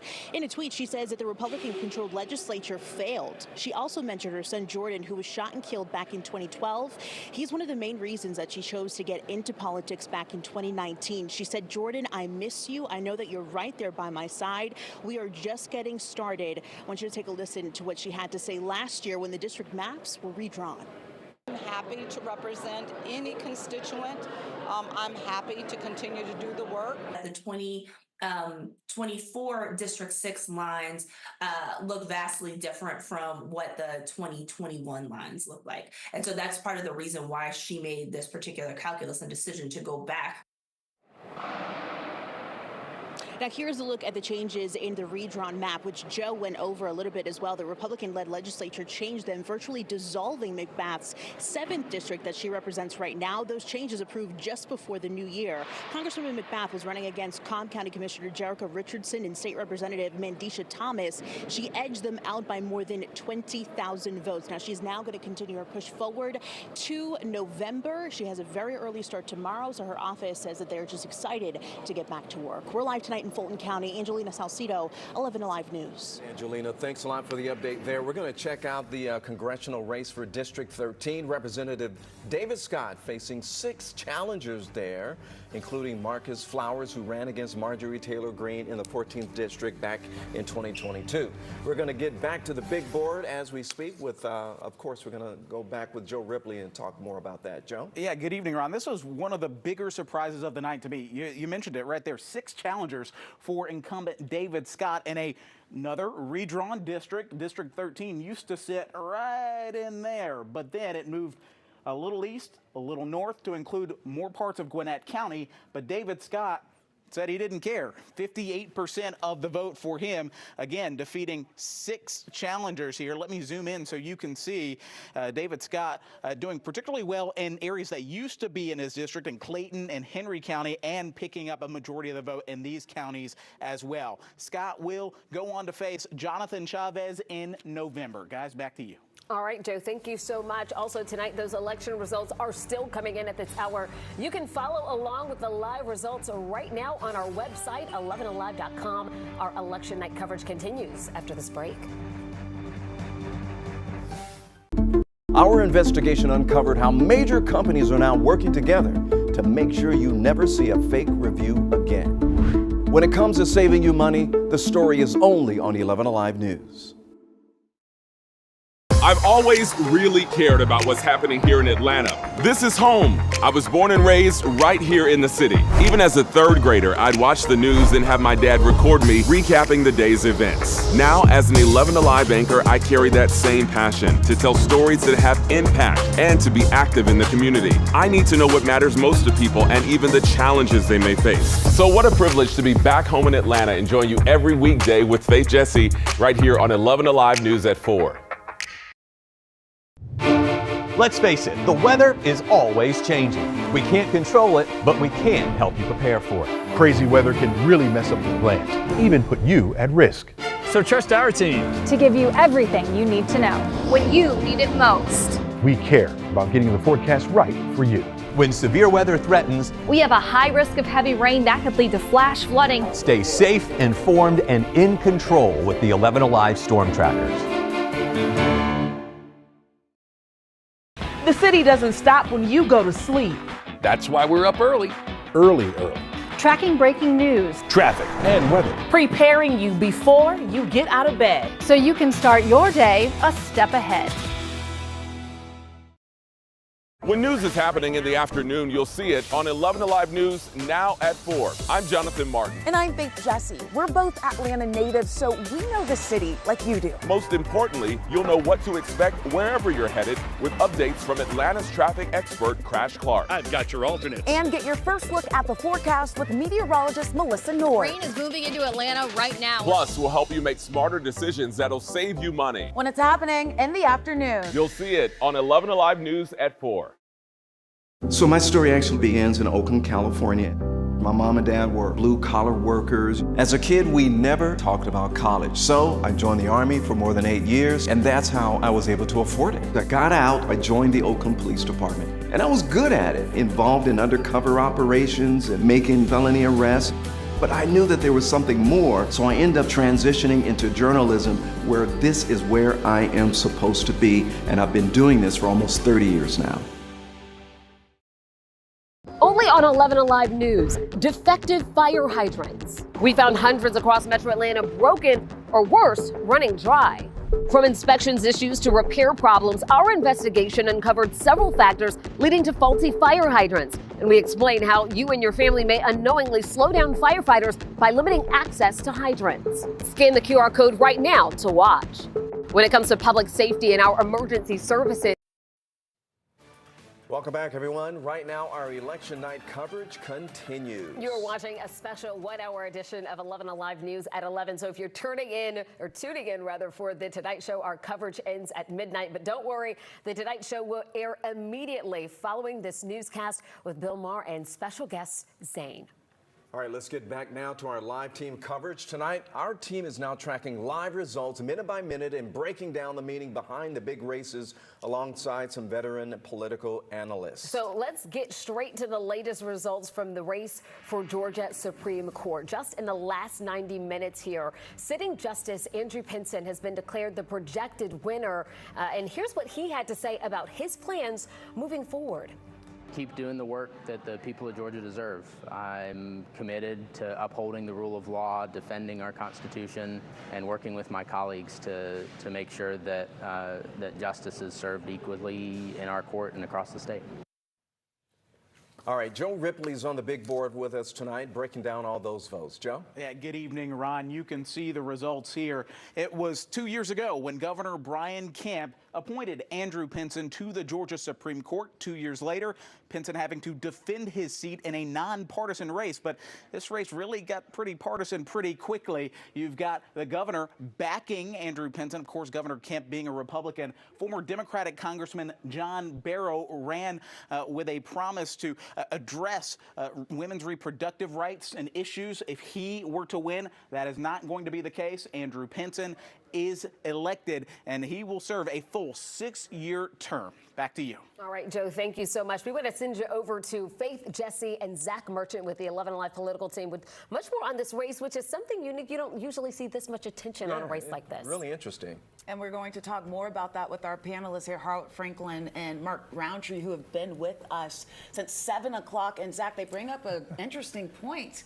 A Yes, they race do. that you might not have heard of. Yeah, but we've been tracking this race all night long. I want to ask each of you this question. Andrew Pinson declared the winner here in this contest with about 55% of the vote. He faced a challenge from John Barrow, a former Democratic congressman.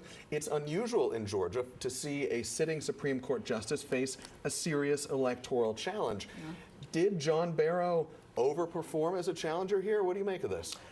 I do think John Barrow, as was noted this evening, probably has overperformed. But I think it's worth noting really two things. One, most folks, as you already noted, don't know a whole lot about this race, even if they have, even with the benefit of a popular incumbent governor campaigning for the incumbent. So I think a lot of folks got to the ballot box, saw the eye, and voted for Andrew Pinson. Mark, do you agree with that? I think actually Barrow overperformed. I think he did better than maybe he should have. However, he was waiting tonight on Fulton and DeKalb County to come in, and those were counties the cavalry never arrived. That's usually where the Democrats have to carry the day. And he is a Democrat. At the end of the day, he's a former Democratic U.S. congressman.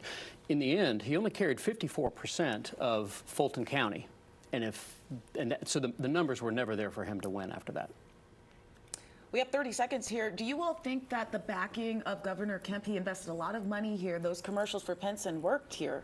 Let me just say, needed? As much as I'm a fan of Governor Kemp's, I don't think that 54% is much less than he expected to get or has been able to get when he's run for re-election, obviously very successfully here. I think the part of what happened here is that what happened in Ohio and what's happening in Arizona, we haven't been able to make the issue about abortion being on the ballot like it has been in those other states. I don't think that Barrow ran out of time and money to really promote the issue. It's not the issue in Georgia that it is elsewhere. That's right. People here are not buying off on the national current trend.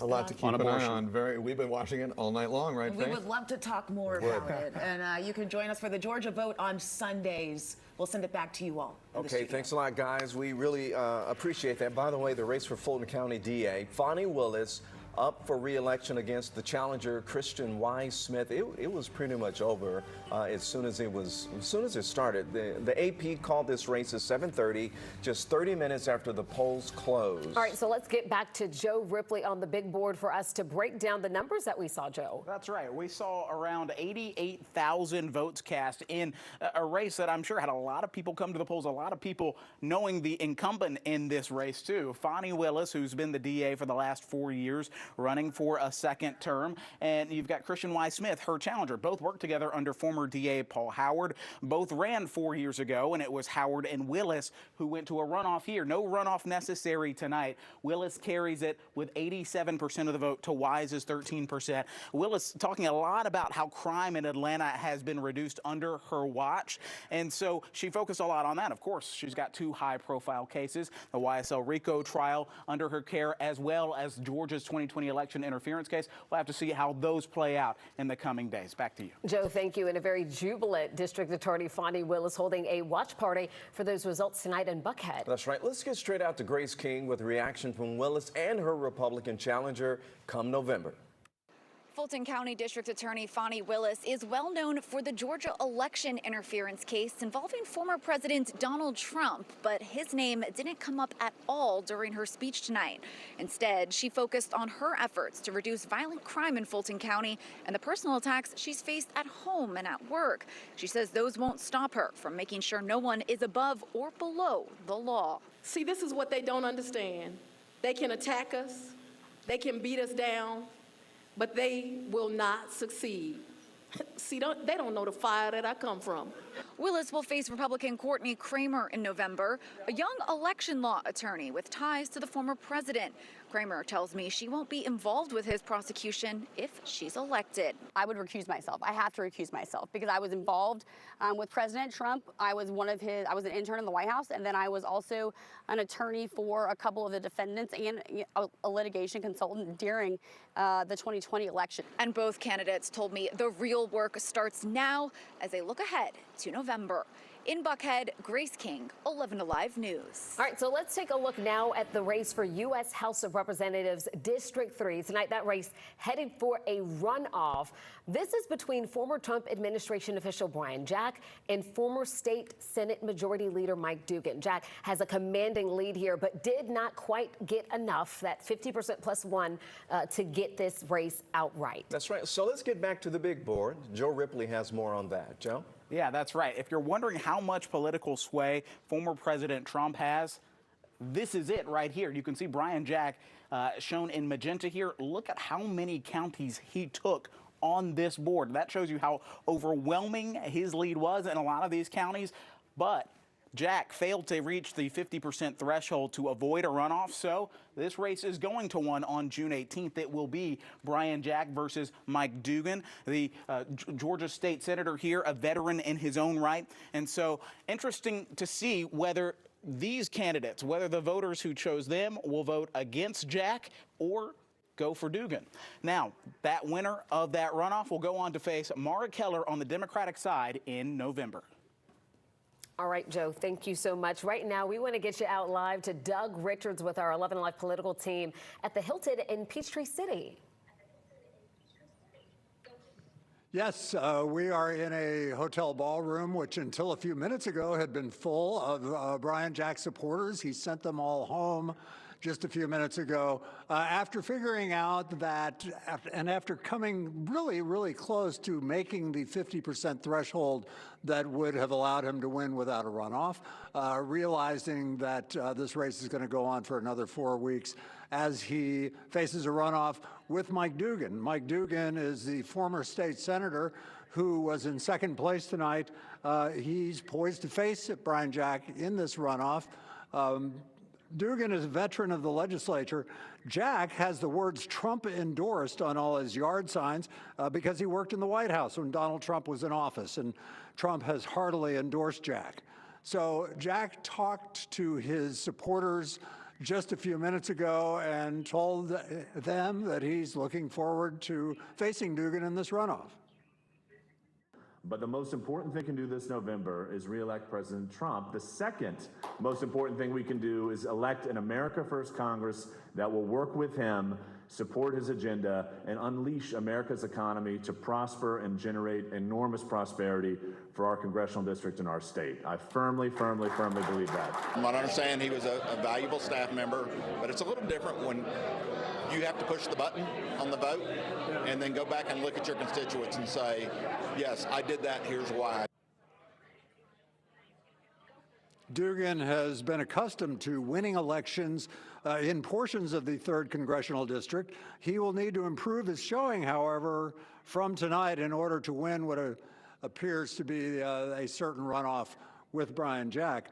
Dugan actually has praise for Jack. They've met numerous times on the campaign trail, says that Jack is a solid conservative, but that he is less qualified to be a member of Congress than Dugan, a veteran legislator, is. So that's the case they'll be making to voters here between now and a month from now. We are live in Peachtree City tonight. Back to you. Yeah, the campaign continues, Doug. Thanks a lot. You know, as we head to break, we're going to check on the vote on whether to reimpose a 1% sales and use tax to fund water and sewer projects in the city of Atlanta. And with 88% of the precincts reporting, the vote is roughly 3-1 in favor of that tax. And don't forget, you can follow live election results right now on our website, 11alive.com.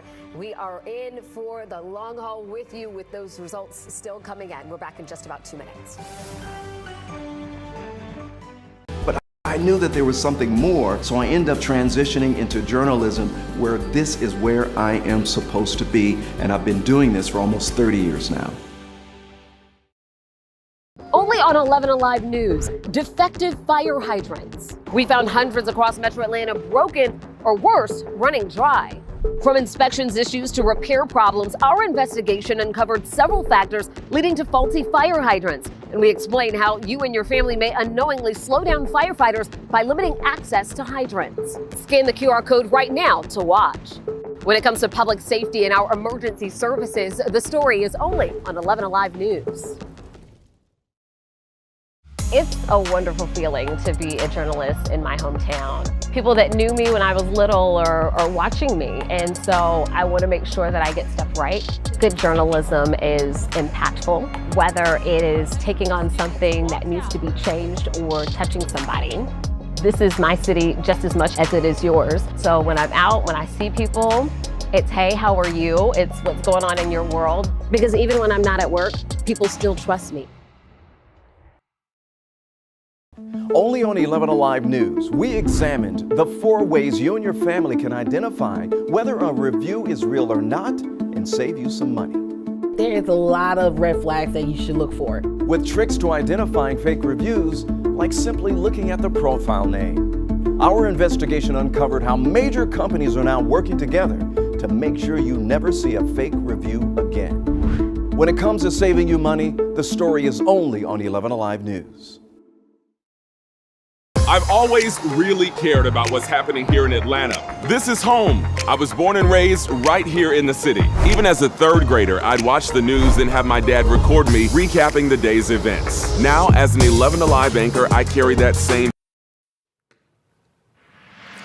In just the last hour, the race for Clayton County Sheriff has been projected to go to a runoff between current Sheriff Levon Allen and Jeffrey Turner. Now, Allen has close to 50% of that vote, but the number you're seeing here on your screen is rounded up to 50%, so he does not avoid the runoff here. Let's get you over to Faith, Jesse, and Zach Merchant, along with our political analysts here. This has always been a race to watch, and it did not disappoint once again.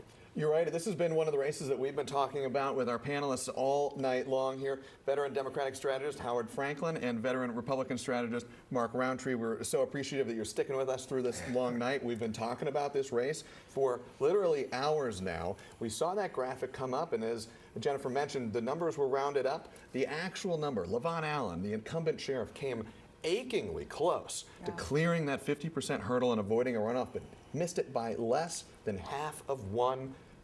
This thing's going to a runoff. What happens next year, Howard? Well, 2 things can happen. One is this race could get reset, and voters might say, now that we have 2 choices instead of 4, let's think about what we want to see happen here and maybe make a different determination. I think the other thing is that the 2 candidates will have to reset, and they'll have to decide, how do I prosecute my case when I'm not just a candidate in the field of candidates, but I've got one guy ahead of me or one guy behind me, and I've got to train my focus on him. And sheriffs, particularly in the state of Georgia, occupy a very powerful constitutional elected office. Mark, we were talking about this race earlier, and you mentioned there are some interesting, unusual wrinkles in this race, even when compared to other interesting races. Former Sheriff Victor Hill went to jail. He continued to try to affect, by all accounts, the election results for this election and the previous one. And it did not work out for him tonight. He backed a fellow that did not get into the runoff and openly backed that candidate. So for the first time, we're probably in a victorless election in a generation.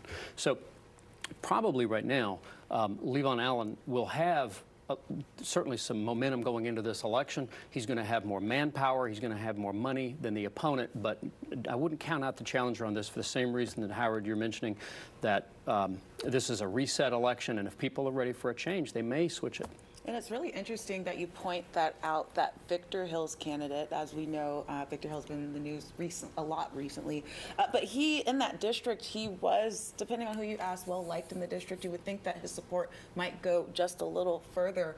Gentlemen, you both have worked on campaigns. If you are Mr. Allen here, what is your move to make sure that you are staying on top and you win this seat in November? I mean, simply, you want to round up the support of the folks who didn't make the runoff, right? If you can do that, you can be just about assured that if their votes come with you, you can clear 50% in just about 4 weeks. Go ahead, Mark. And the sheriff needs to look to where Clarence Cox in particular did well. Clarence does have support locally, and he's going to have to look to where Clarence's vote. Clarence did not make this runoff election. He's going to have to try to go get Clarence's vote. Last word to you, Howard. We've got about 30 seconds left. Jeffrey Turner finished in 2nd place here with about 24% of the vote. He's got, by some metrics, an uphill battle to climb in this runoff. But you said something very interesting earlier. it's a brand new ballgame when you go to the runoff, right? It's a brand new ballgame. It's a chance to recast the race and to really focus the voters' attention on just a single person. The other thing worth noting, the turnout today was anemic, fewer than 22,000 votes. The question is, how many voters are going to come back out? Because you don't need the same number you had tonight. You just need 50% and one more than the other guy. And you could potentially have a lot more momentum as we look to the runoff. Gentlemen, thank you so much. You can catch more of our panel every Sunday on the Georgia Vote. We'll send it back to you all in the studio. All right, so much to watch with all of these races, but also so much to watch with your forecast. We're getting back now to our chief meteorologist, Chris Holcomb. Chris, it's been warm out there, but you're tracking some rain that could be headed our way? Yeah, you know, we've got the warm temperatures now. It's going to be warmer over the next couple of days, and we're also going to be tracking a little bit of rain coming in for the end of the week, and unfortunately for part of your holiday weekend. Right now, just a couple of clouds that are pushing through our area, maybe blocking out that moon and the stars briefly here, just a few of those building in. Those clouds aren't really thick enough to give us any rain. It has been a very active night. Severe weather outbreak that we were talking about earlier that would be happening tonight did. As you see those storms really stretching from Arkansas and then up through areas of Illinois, pushing up into Wisconsin. We've had numerous tornado warnings there. We still have some tornado watches and a tornado warning there just north of Chicago as that is now moving toward Lake Michigan. It is a little weaker now than it was a little bit earlier, so we think that that will be calming down for the overnight hours. In fact, the level 4 threat is much smaller now. We've got the level 3 threat surrounding that, the level 2 and level 1 extending down into the Texas area. If you're looking at this severe weather, wondering if it's moving our way, it tries to get closer to us tomorrow, but I really think the bigger threat for that is going to be more out to the west throughout parts of Texas, Oklahoma, and Arkansas. And then the ingredients with that severe weather threat pretty much stay out to the west even during the day on Thursday. So normally you would think it would move into our direction, but we don't think the severe weather part of this is going to move our way, but we will see some of the rain and some of the moisture that'll moving our way. Right now, temperature is still pretty mild out there, 76 degrees. We topped off at 86 this afternoon. Tomorrow is going to be warmer than we were today. It's a mild night. It'll be a mild morning. Temperatures there in the 60s. Moving up tomorrow to 87 degrees for a high temperature in the afternoon. Future radar showing us staying dry, even though we're going to have a few more of those clouds. That'll mix in with that sunshine. Temperatures, though, as we mentioned, really warming even more. They get even hotter on Thursday, near 90 degrees on Thursday and Friday. Just a couple of blips of green showing up here, indicating that low rain chance here for your Thursday afternoon. And it looks like Friday will hold on to a low rain chance at 20%. And then we see the rain chances come up a little bit Saturday to 30%. 40% chance Sunday and Monday.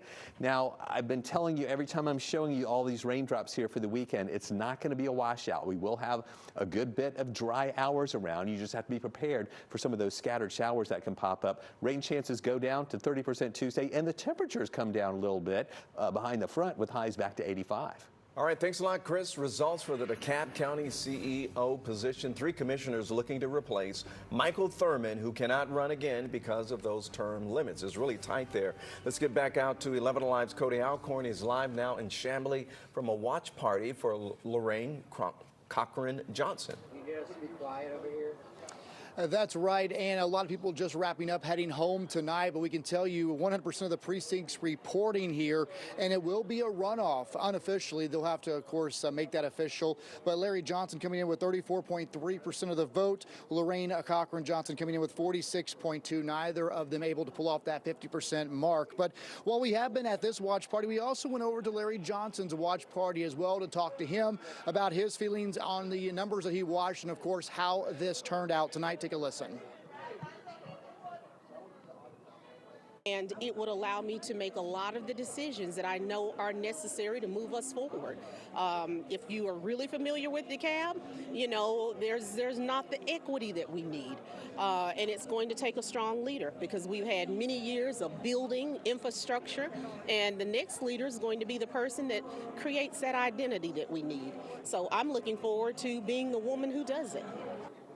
Well, obviously, that was not Larry Johnson. That was Lorraine Cochran Johnson talking about why she decided to go for the CEO position. And she says she's ready to fight June 18th as she will head to a runoff with Larry Johnson. Just some interesting numbers here tonight.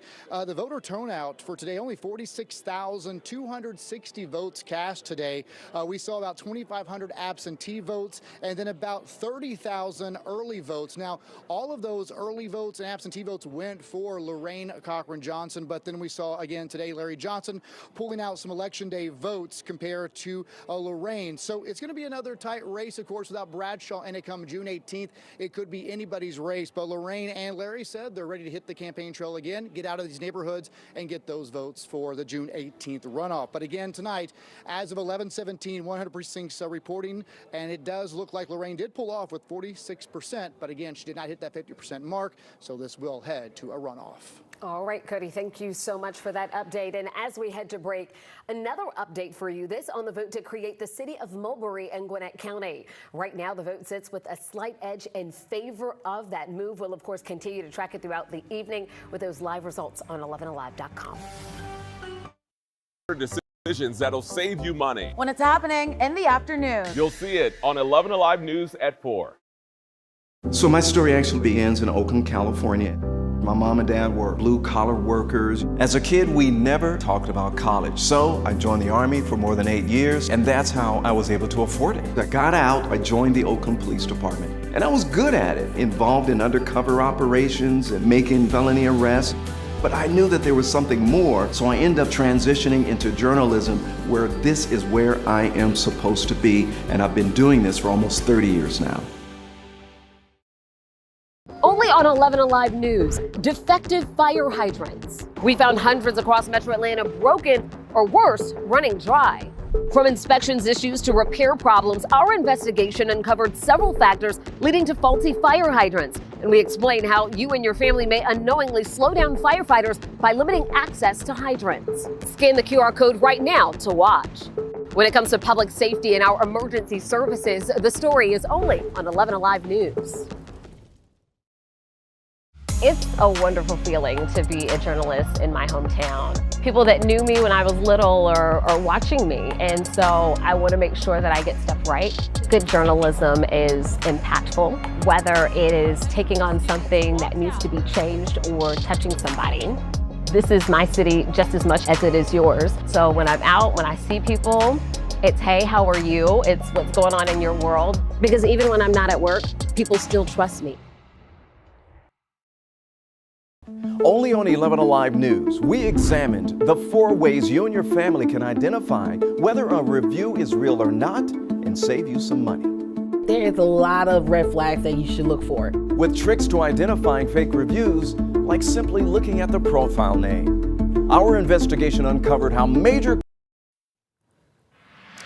Taking a look right now at the race for U.S. House of Representatives District 6. The Associated Press calling the race just after 7:30, declaring incumbent Lucy McBath as the projected winner with about 85% of that vote. 11 Alive's Angelina Salcido live for us tonight from Fulton County Election Headquarters. Angelina? And the votes here just finishing up being counted probably about 30 minutes ago. The final memory cards from all the precincts here were finally collected, and a lot of those results were favored Lucy McBath in this case. Now, the Congresswoman saying that she's extremely happy after her win tonight. She's now going to try to push forward to try and get this win in November after a primary win tonight. She did end up tweeting out to her supporters just to talk to them and say thank you so much for supporting her. This win in the primary coming after the Congresswoman said that she was choosing to fight for her spot in Congress and would not back down after the district that she was in was virtually dissolved because of redistricting. This is the second time in a row that she's had to fight against redistricting and move to another district that is more favorable for her based on the voters that live in those areas. Speaking with her campaign just a few hours ago, they called tonight a success, saying the attempt to kick her out of Congress failed. Take a listen to McBath last year when the lines were redrawn. I will not let the extremist Republicans determine when my work in Congress is done. I will let the people decide. The lines were redrawn again to create another majority Black district in the state. And so what that ends up happening is that the new district lines are actually drawn in a way that's more favorable for Congresswoman McBath to now run in the new 6th district as opposed to the 7th district. And you heard it right there. Congresswoman McBath, despite moving to a different district, was still highly favored in this case, even though she was against two different candidates. She edged them out by about 20,000 votes. As for her today, she is actually in Washington, D.C. after voting in Congress during the special session. She said that she's excited for the work that she has to put in to get to a win in November. We're live tonight in Fulton County. Angelina Salcido, 11 Alive News. All right, Angelina, thank you. Hey, before we go, we're going to check back in one more time with 11 Alive's Joe Ripley on the big board for a look at some of the biggest moments tonight, Joe. Yeah, good evening, guys. Let's start here in Georgia's 3rd Congressional District, a very conservative district, one that didn't really go through many changes with redistricting, but we know now, at the end of the night, Brian Jack will face off against Mike Dugan here for a runoff come June 18th, and that will, excuse me, let me zoom out here, and you can see, yeah, 46.7% for Jack to about 25% for Mike Dugan. They will head to a runoff on June 18th. Notable here, the numbers, too. 5 total candidates on the GOP side of this race. You add up these numbers, 4,000 here, 4,700 here, 11,000 here, and that could tilt one of these candidates like Mike Dugan over the top. Let's head to District 13, where you can see incumbent David Scott on the Democratic side really clean house here and take this one. He had a number of challengers as well. 7 total candidates on the Democratic side of the ballot, but incumbent David Scott moves through redistricting, and you can see here as we zoom out, this was another redrawn district. You've heard a lot about that tonight. The 6th one, and now the 13th being the other.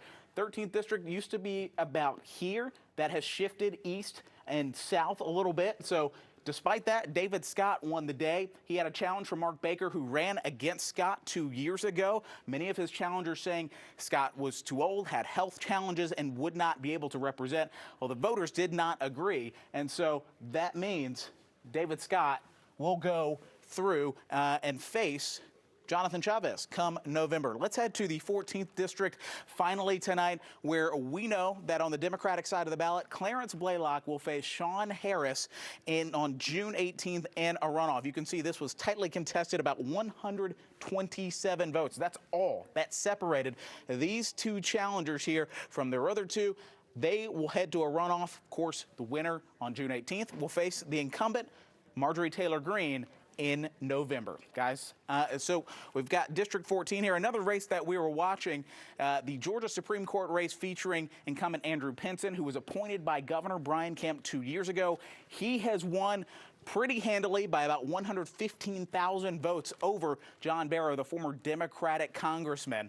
Andrew Pinson winning a full 6-year term on the Supreme Court. And then one of the earliest races called tonight, a race with a lot of attention on it, not just here in Fulton County, not just here in Georgia, but across the country. Fani Willis winning re-election as Fulton County District Attorney. All right, Joe, thanks for being on top of it. All of our reporters are on it tonight. Yeah. Very busy for the state of Georgia on election night. Certainly. And we're busy in the Weather Center watching the hot weather that's coming in here. And it's going to feel like summertime over the next few days here, with temperatures at 87 degrees on Wednesday.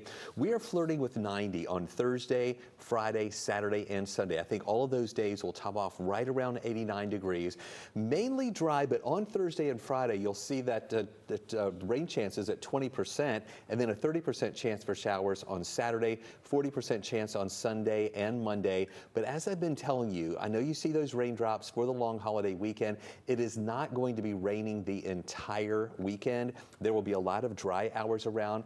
We're talking about just a few of those scattered showers that will be here and there. And then after the front moves through, it'll be a little cooler coming into Tuesday when the rain chances do come down to about 30%. So, you know, the average high temperature for this time of year is 82 degrees. So today's high was 86. Tomorrow's going to be 87. And then we're talking about 89. So we're talking about some really warm air coming up for the week ahead with mainly dry weather, then those scattered showers into the weekend. But not a washout. We don't have to worry about that. That's right. Weekend. That is the good news. Thank you so much for watching 11 Alive, a special hour-long edition for the election of 11 Alive News at 11. Our Georgia primary coverage continues on our website, 11alive.com. We'll have county-by-county election results for every single race, updating in real time for you throughout the rest of the night. And you can download the 11 Alive Plus app on your streaming device for for expert insight and analysis on the biggest races we have been watching for you tonight. Then don't forget to tune in into 11 Alive Morning News kicking off at 4:30 to get caught up on any late-breaking results that come in overnight with Cheryl, Aisha, Crash, and Chesley. Again, thanks so much for being up with us tonight, and we'll continue that coverage overnight and into tomorrow. By the way, we're going to leave you with some of the results still breaking overnight, so stick with us for the next few minutes and you'll be able to see that.